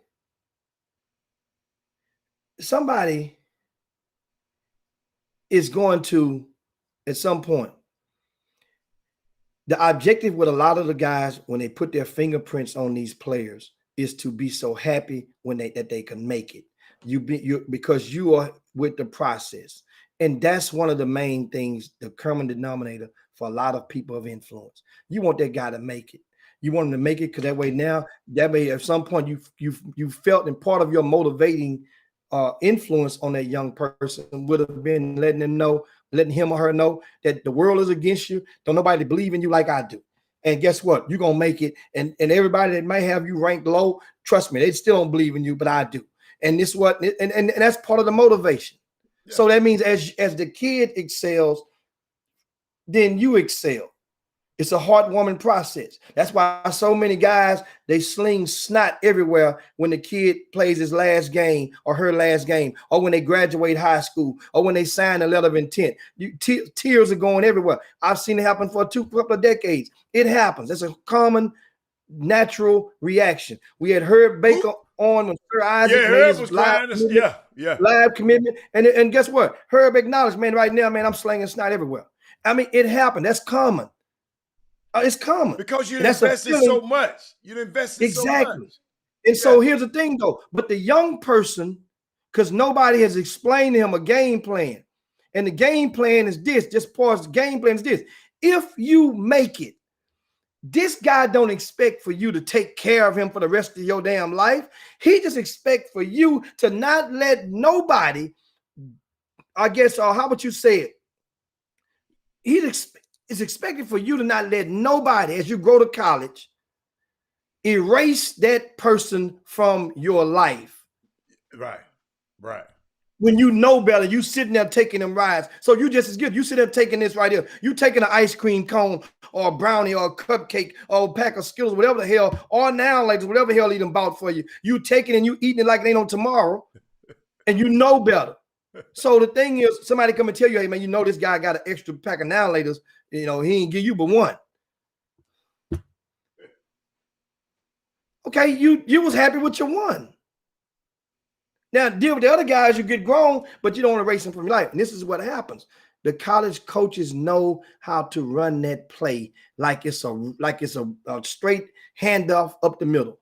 They wait till the kids get on campus, and then they will, because a lot of understand the greater the player. I'm giving you guys some free game. The more talented the player is at the higher level of schools, it's a different type of relationship.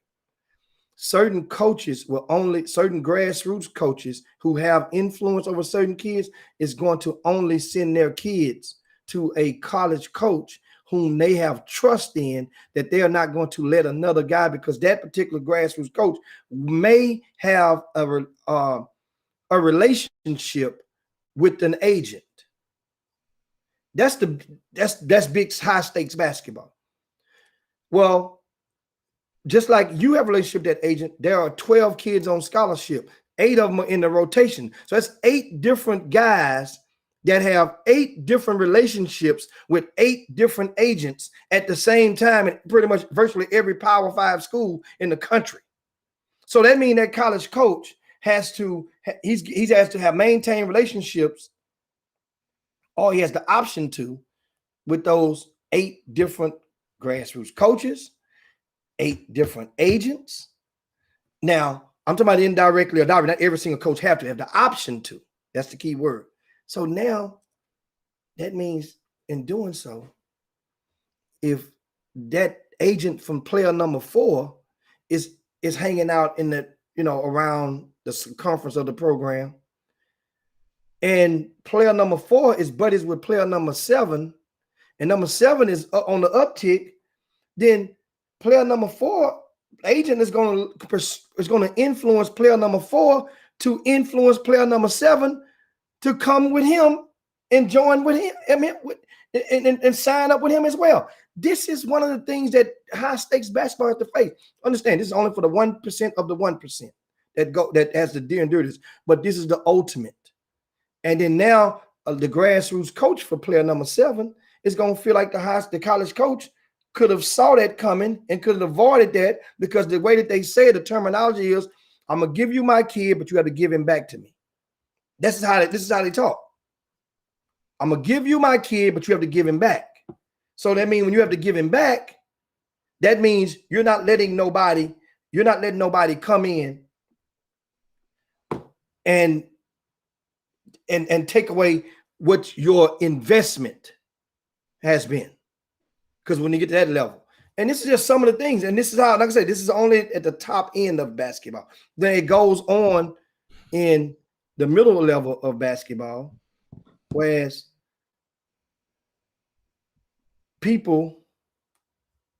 college coaches will let the player know.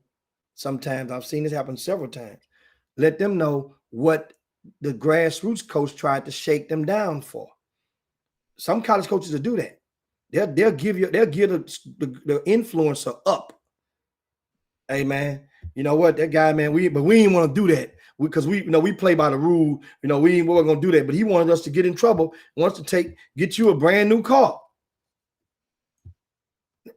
And then if you go, so now you don't call him back, you mad at the coach because you find out you believed him, which may have been true, may not. But then my thing is to these young people, you go and you have conversations. There's nothing wrong with you asking questions. Parents, I've longly encouraged you, if somebody is in your life, in the life of your kid, and they are a person of influence, ask them. That's all you can do. Ask them, what do you want out of this? What are you trying to get out of this? Are you want to get a pizza? You want to get a pack of Now and Laters out of this? You want to ask them straight up. Because if I get a bag of candy for my son, you the parent I'm talking to. You talking to this influencer. What do you want out this bag? Because I'm gonna eat it all. I'm gonna give it away. I'm gonna do it disperse it how I seem fit. I don't need you having your lips poked out. And I promise you, if you go at a person of influence like that, and you in face to face with them, I promise you, you're gonna learn the truth. They will tell you in most cases, well, shit, since you put it like that, hell yeah, if you get a bag of candy, give me a bag of Skittles out of that. So now it changed. Now you see, there is an investment. There is an investment after all. Real talk, guys. I gave it to you for free on this Women Rock Wednesday. And of course, I use the analogies you guys know, but and Herb says, he said, I love Slim, but he's no rocket scientist. We're working out 3 times a day until he leaves for school so that he can be in shape to begin preparing for what their staff has in store for him. My job is almost done. We're basically having conversations about what his realistic goals and expectations should be. I'm letting them know that this shit ain't no game. The NCAA tournament run has brought attention to their program. Expectations are different now. Absolutely. Absolutely. That means, like, Callie, you heard me tell some kids before, listen, all I want for you is that if you make it, and you come to the city, I might find you and call to your hotel and find you and lobby. Let's go eat a salad. I'm gonna pay for the first one. That's what I tell the kids now. That way, now it's good faith. I'm gonna pay for the first one. That way, now I don't need to leech off you to get a salad out of you. But then give me the time. If you come to town, I may need a pair of tickets if you make it, college or pro.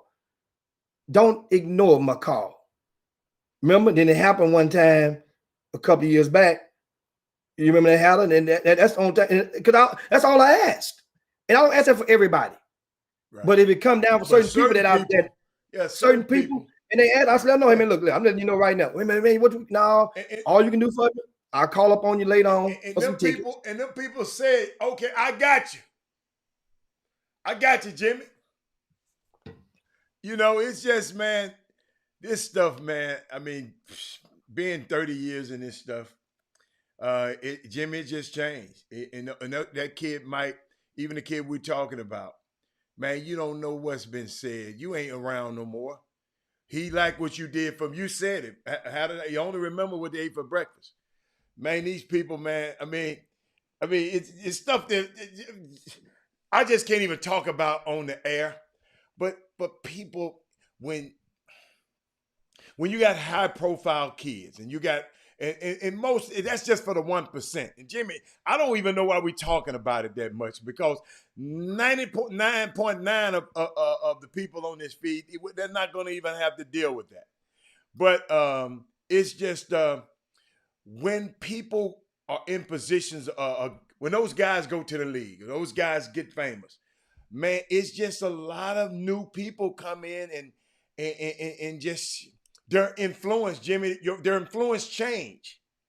They up their game. They get a different kind of woman. They get a different kind of car. They get a different. They just get different kind of everything.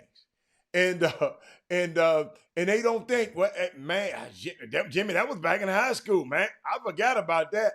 No. You don't understand, man. That's why I said be grateful, and the gratitude that what people do for you. And I see it.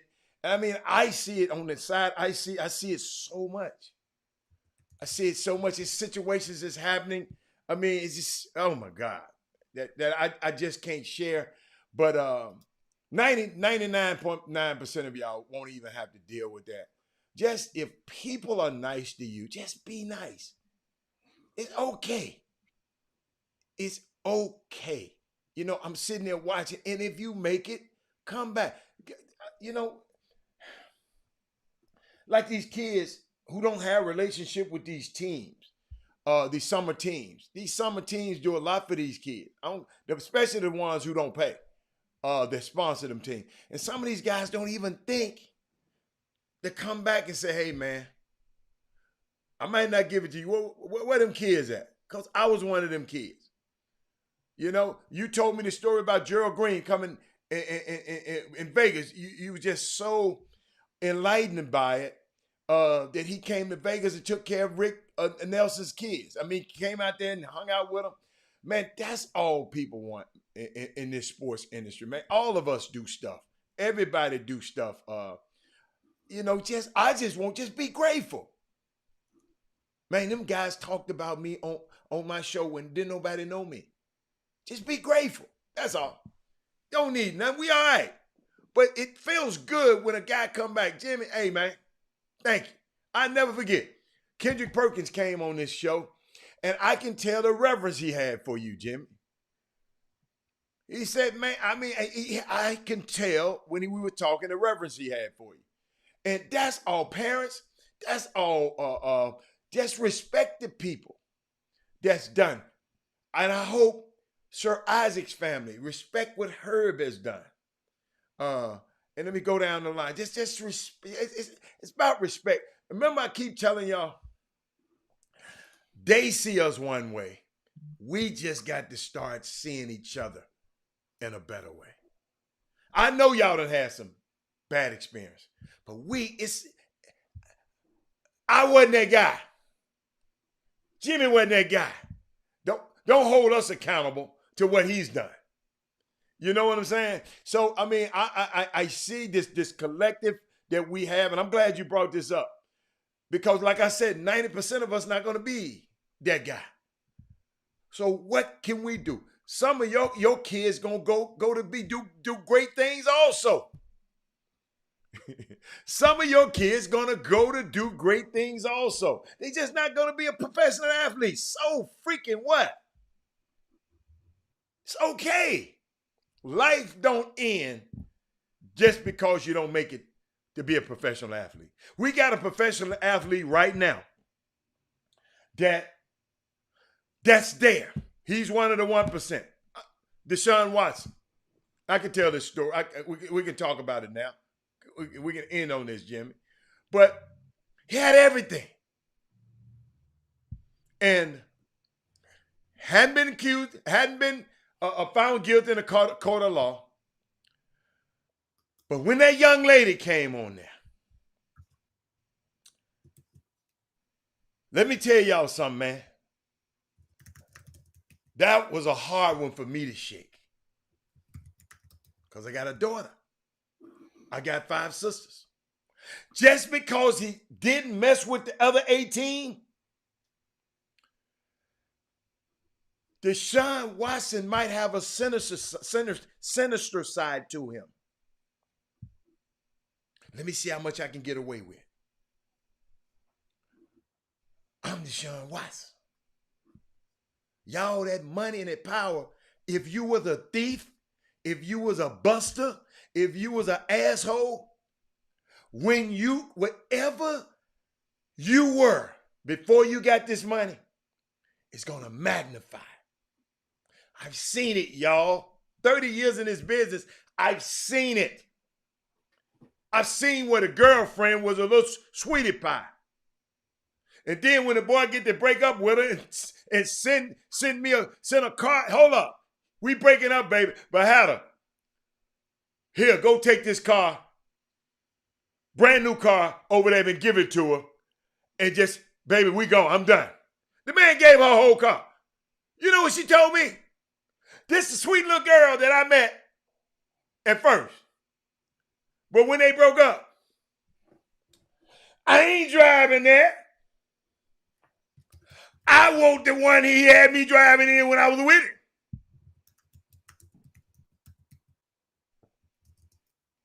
You ain't married. Brand new car. Convertible. She said, I ain't driving in that. I want the Benz that I was driving in. So people change. And that's what we got to understand, man. I'm sitting here watching this stuff. What's the use in working hard and getting your head banged in?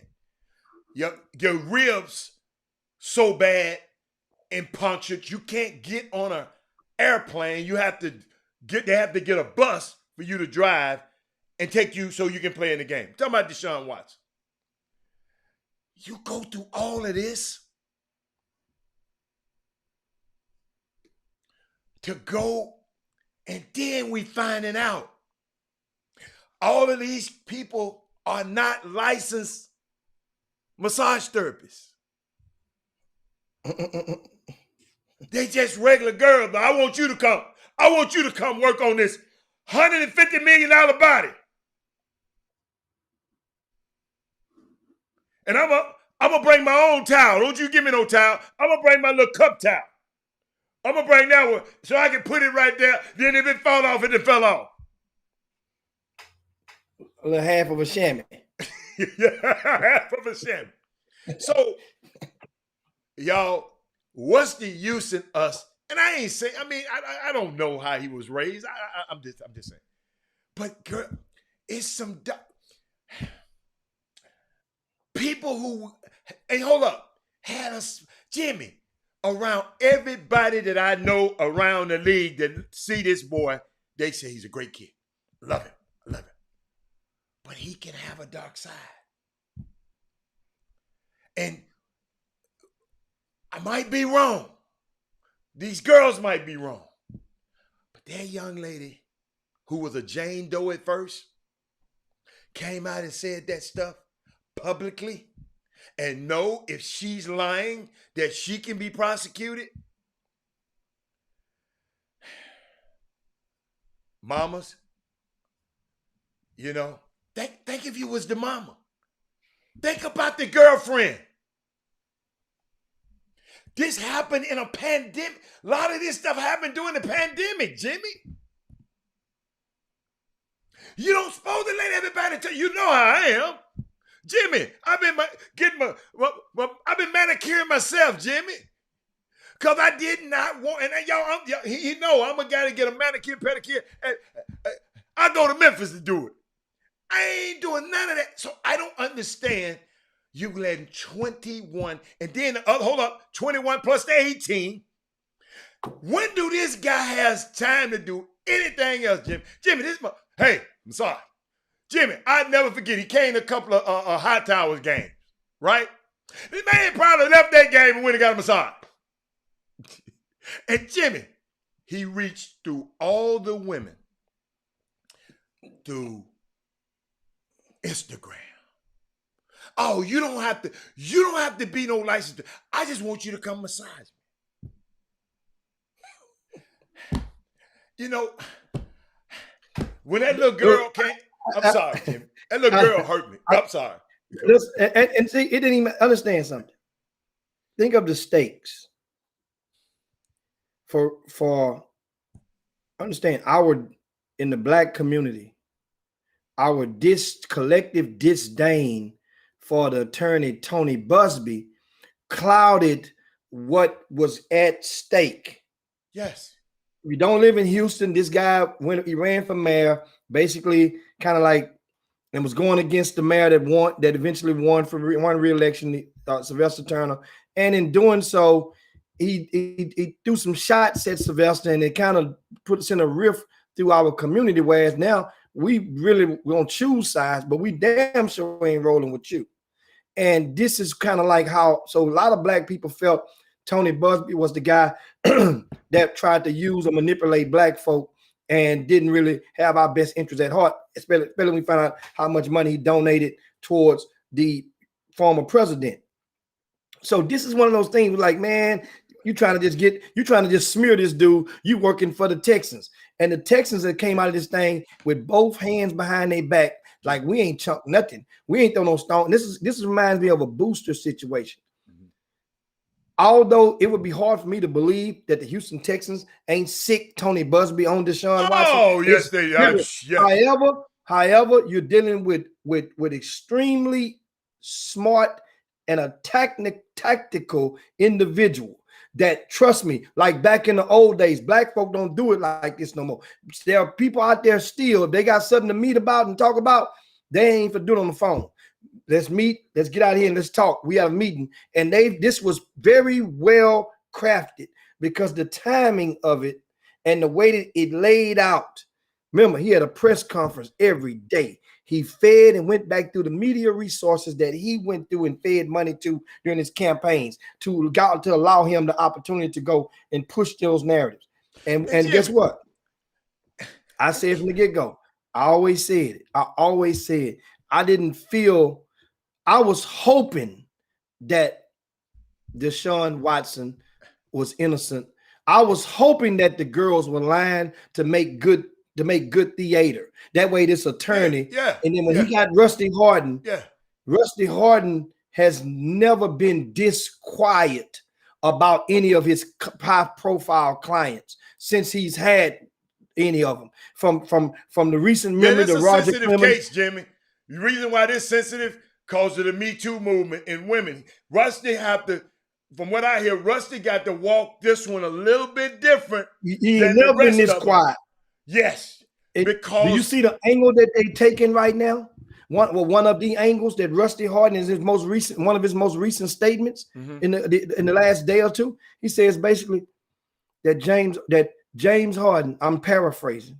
I'm not James Harden. Deshaun Watson, basically any of the sexual encounters that were performed by these women were consensual. Yes. So this goes back to what I said at the beginning. I said, well, Damn, man, Deshaun freaky as hell. Deshaun got you them said pills. that We a was long time joking on ago. the chop shop. So now they've already resolved to the fact at the least case scenario. But Deshaun Jimmy, Watson, some who has things a some things can be consensual. See, like Trey talking I'm about. not saying it ain't. What I'm saying is that by you saying it was consensual, you acknowledge that you hit it. You hit several of them, possibly. That's what you're acknowledging. Yes, you acknowledge that but so I mean, you got a fiance at home, a fiance, a very high profile fiance. Girlfriend. I ain't know they got girlfriend. They live together, had her. Come on, it's in Texas now too.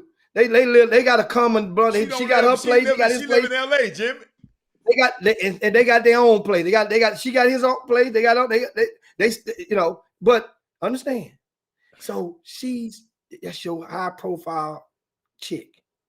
So now at the least case scenario, what you're saying is that you ain't just got a side piece. You got multiple holes that you're going in. Put it like this, guys. Let me explain it right now. Explain something right now.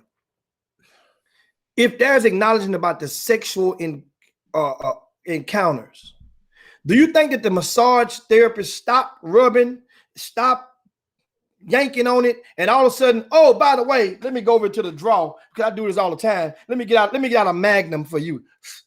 Here, you think she put a Magnum? That means you going Rasheed Wallace up in all them jokers. How do you say it? Jimmy, some of the women said he just makes sure his penis hit them and touch on. Some women don't want your little nasty thing on them. Jimmy, everybody know. See, I mean, and hold up. Hey, player, hold up. You was out of pocket, player. And Trey talking about they signed a non-disclosure. That don't mean nothing. It's just that I signed a non-disclosure. If you did that and the girl didn't want you to do that, then you out of pocket, man. I mean, that's all I'm saying. And you should have paid her. You should have paid her. And said, here, because your ass gonna pay. You're paying Rusty Hardin. Jimmy, this boy gonna be out of $4 or $5 million, man. And no, his lawyers caused that. I told him, no, that's what I'm talking about with Rusty Hardin. That lawyer caused that. Remember, Nike has dropped him. Beats by Dre has dropped him. And the Reliant, which they didn't really pay him, he got perks with that. The Reliant, which that was before the old football stadium was Reliant Stadium before it became NRG Stadium. And they have dropped him as their ambassador. So right now, people don't, all of you groupies out there who want to run your mouth, all you groupies, do y'all know how much power that these kind of guys have over your ass? I'm talking about you being an undercover group. Some of y'all might have been a groupie a long time. We got male groupies now. Man, if James Harden, Jabron tell one of y'all to do whatever.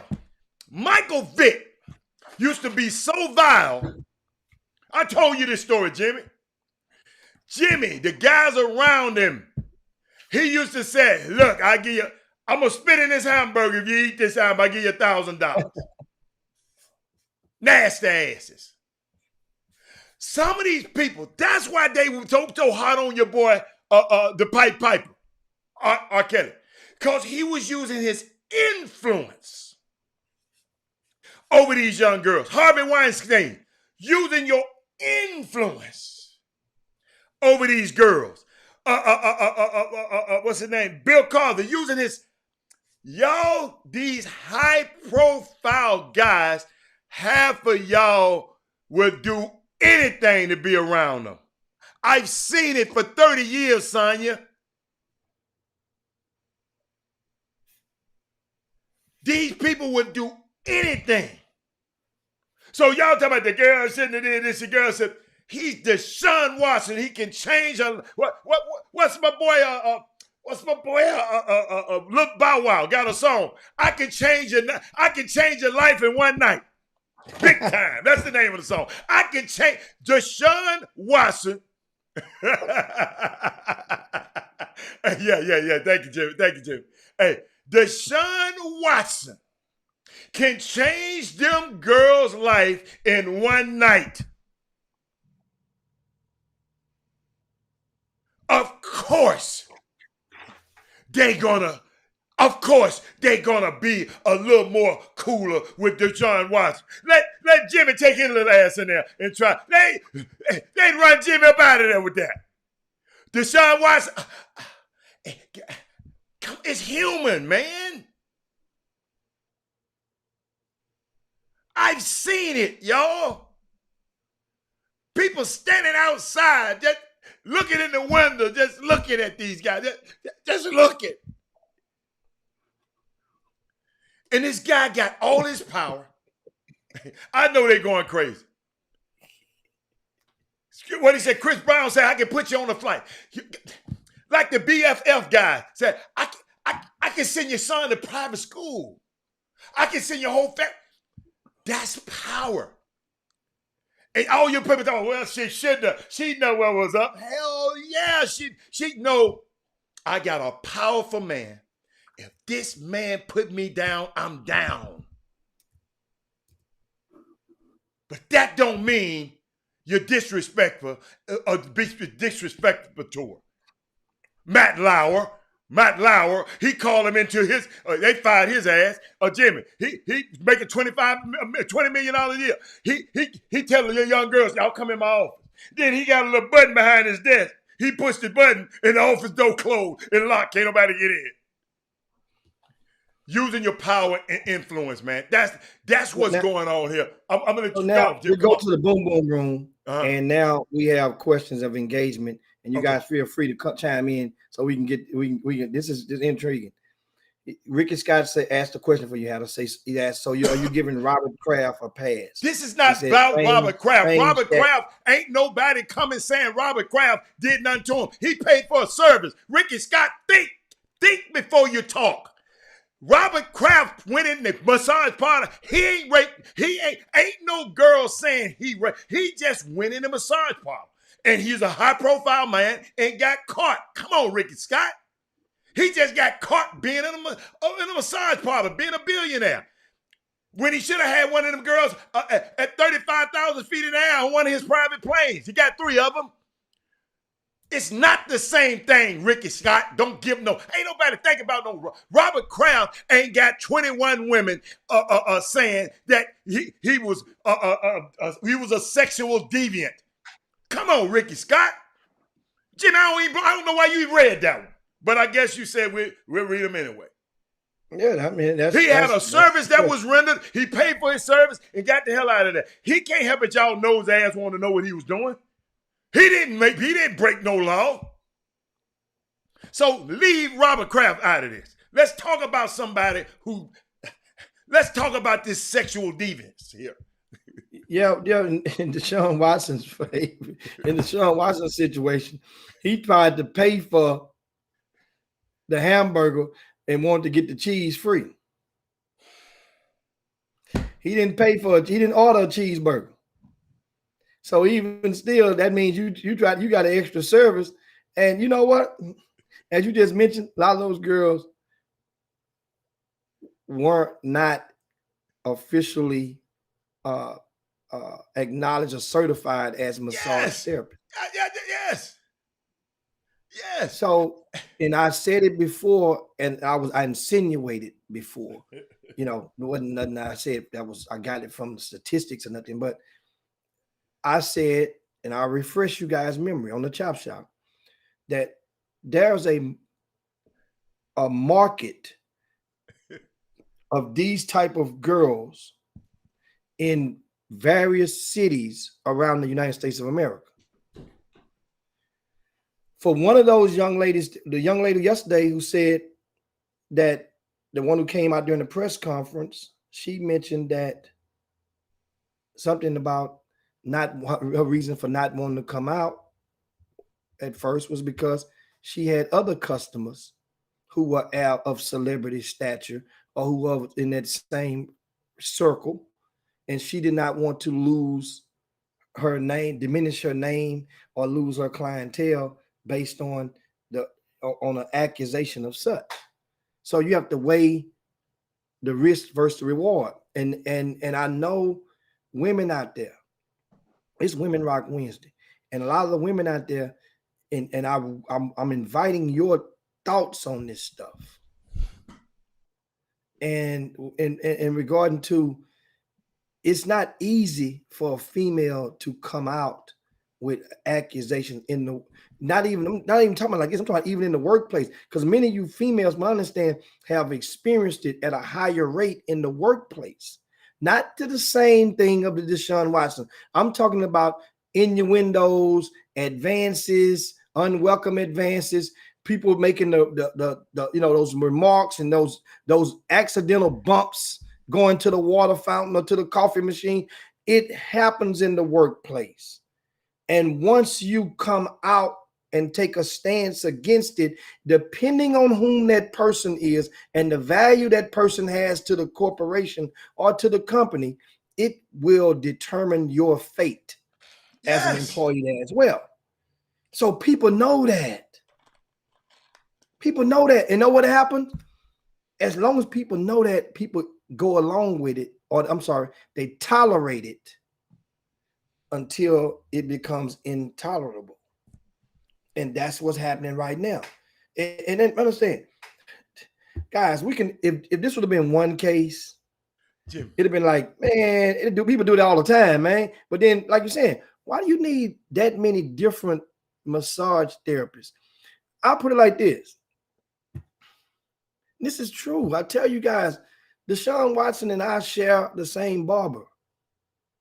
When I went and got my trim last week before I flew out of town,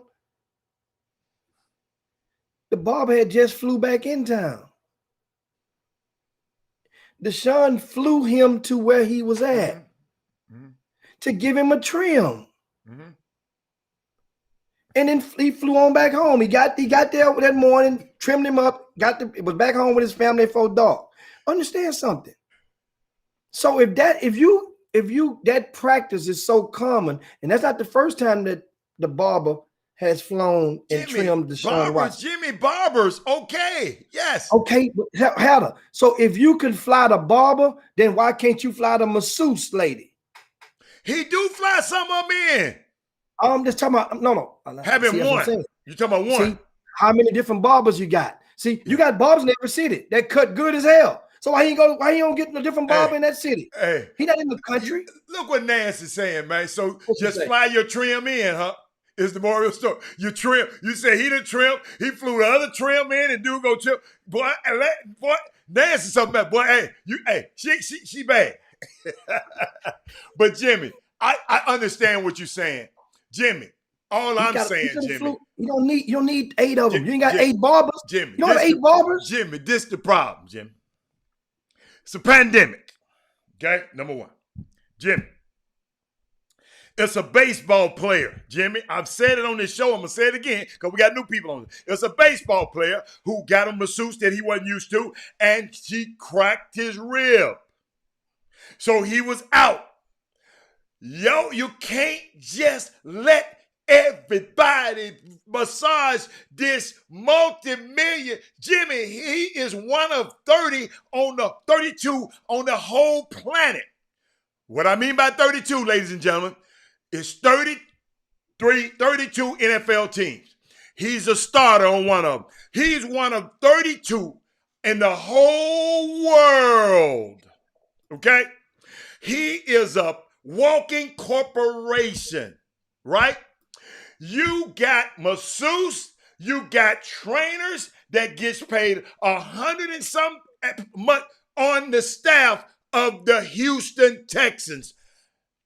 Out throughout the year, all he had to do was book one. He went and asked for the masseuse, the Houston Texans, a massage table when the lady didn't have a massage table because she wanted a massage service. So she ain't gonna have no damn table. But you got the table borrowed it from the Houston Texans and took it over there and let the girl work you out on that one. Wrapped that up and took it back. What the hell, Jimmy? You don't let everybody massage on these bodies. It ain't but 32 of them on the planet. You don't. And I ain't telling you what I heard. I'm telling you what I know. Don't happen. This is an abnormal situation that a young man ain't but 20-something years old. Somebody ain't told him or he's not, like Jimmy, you said, hold up, Jimmy. What you said? Jalen Suggs and this girl ain't man. You don't know what these damn kids doing. Didn't nobody know Deshaun Watson was doing this? Yeah, people knew. Yeah. The general public didn't know. That's what we talked about earlier. In certain circles, remember, that was a couple of those civil suits. It state, and a couple of them, that they had multiple players that were foot athletes from within that were recommendations. That's how that network goes. You recommend one when I go to, hey man, go see so-and-so. Good lick. So Great point. Great point. His inner circle is not that bright. I totally agree. Jimmy, somebody, but guess what? He hid it from them because he always wanted to be, he told the girls, Jimmy, boy, because I got to get out of here, Jimmy.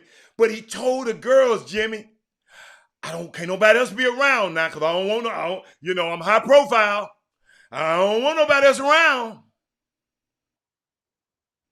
Jimmy, I don't know. And I hope that I can come back later and apologize to him. That would be the greatest thing in the world. But Deshaun, it just don't look that good, player. I don't care about no NDA. NDA, all it is a piece of paper. It don't make you do nothing. You can still tell it. It's like a contract. Non-disclosure fault. It's just, you can break it. So some going on, Jimmy. We're going to pray for this young kid, man, but this is some crazy. When that girl came on that, Jimmy, all bets were off. Yep, he's not a player. Stephen Wood said, no, he's not a player. He's not a player at all. If he doing this, dude, Jimmy, hold up, Jimmy. I'm young.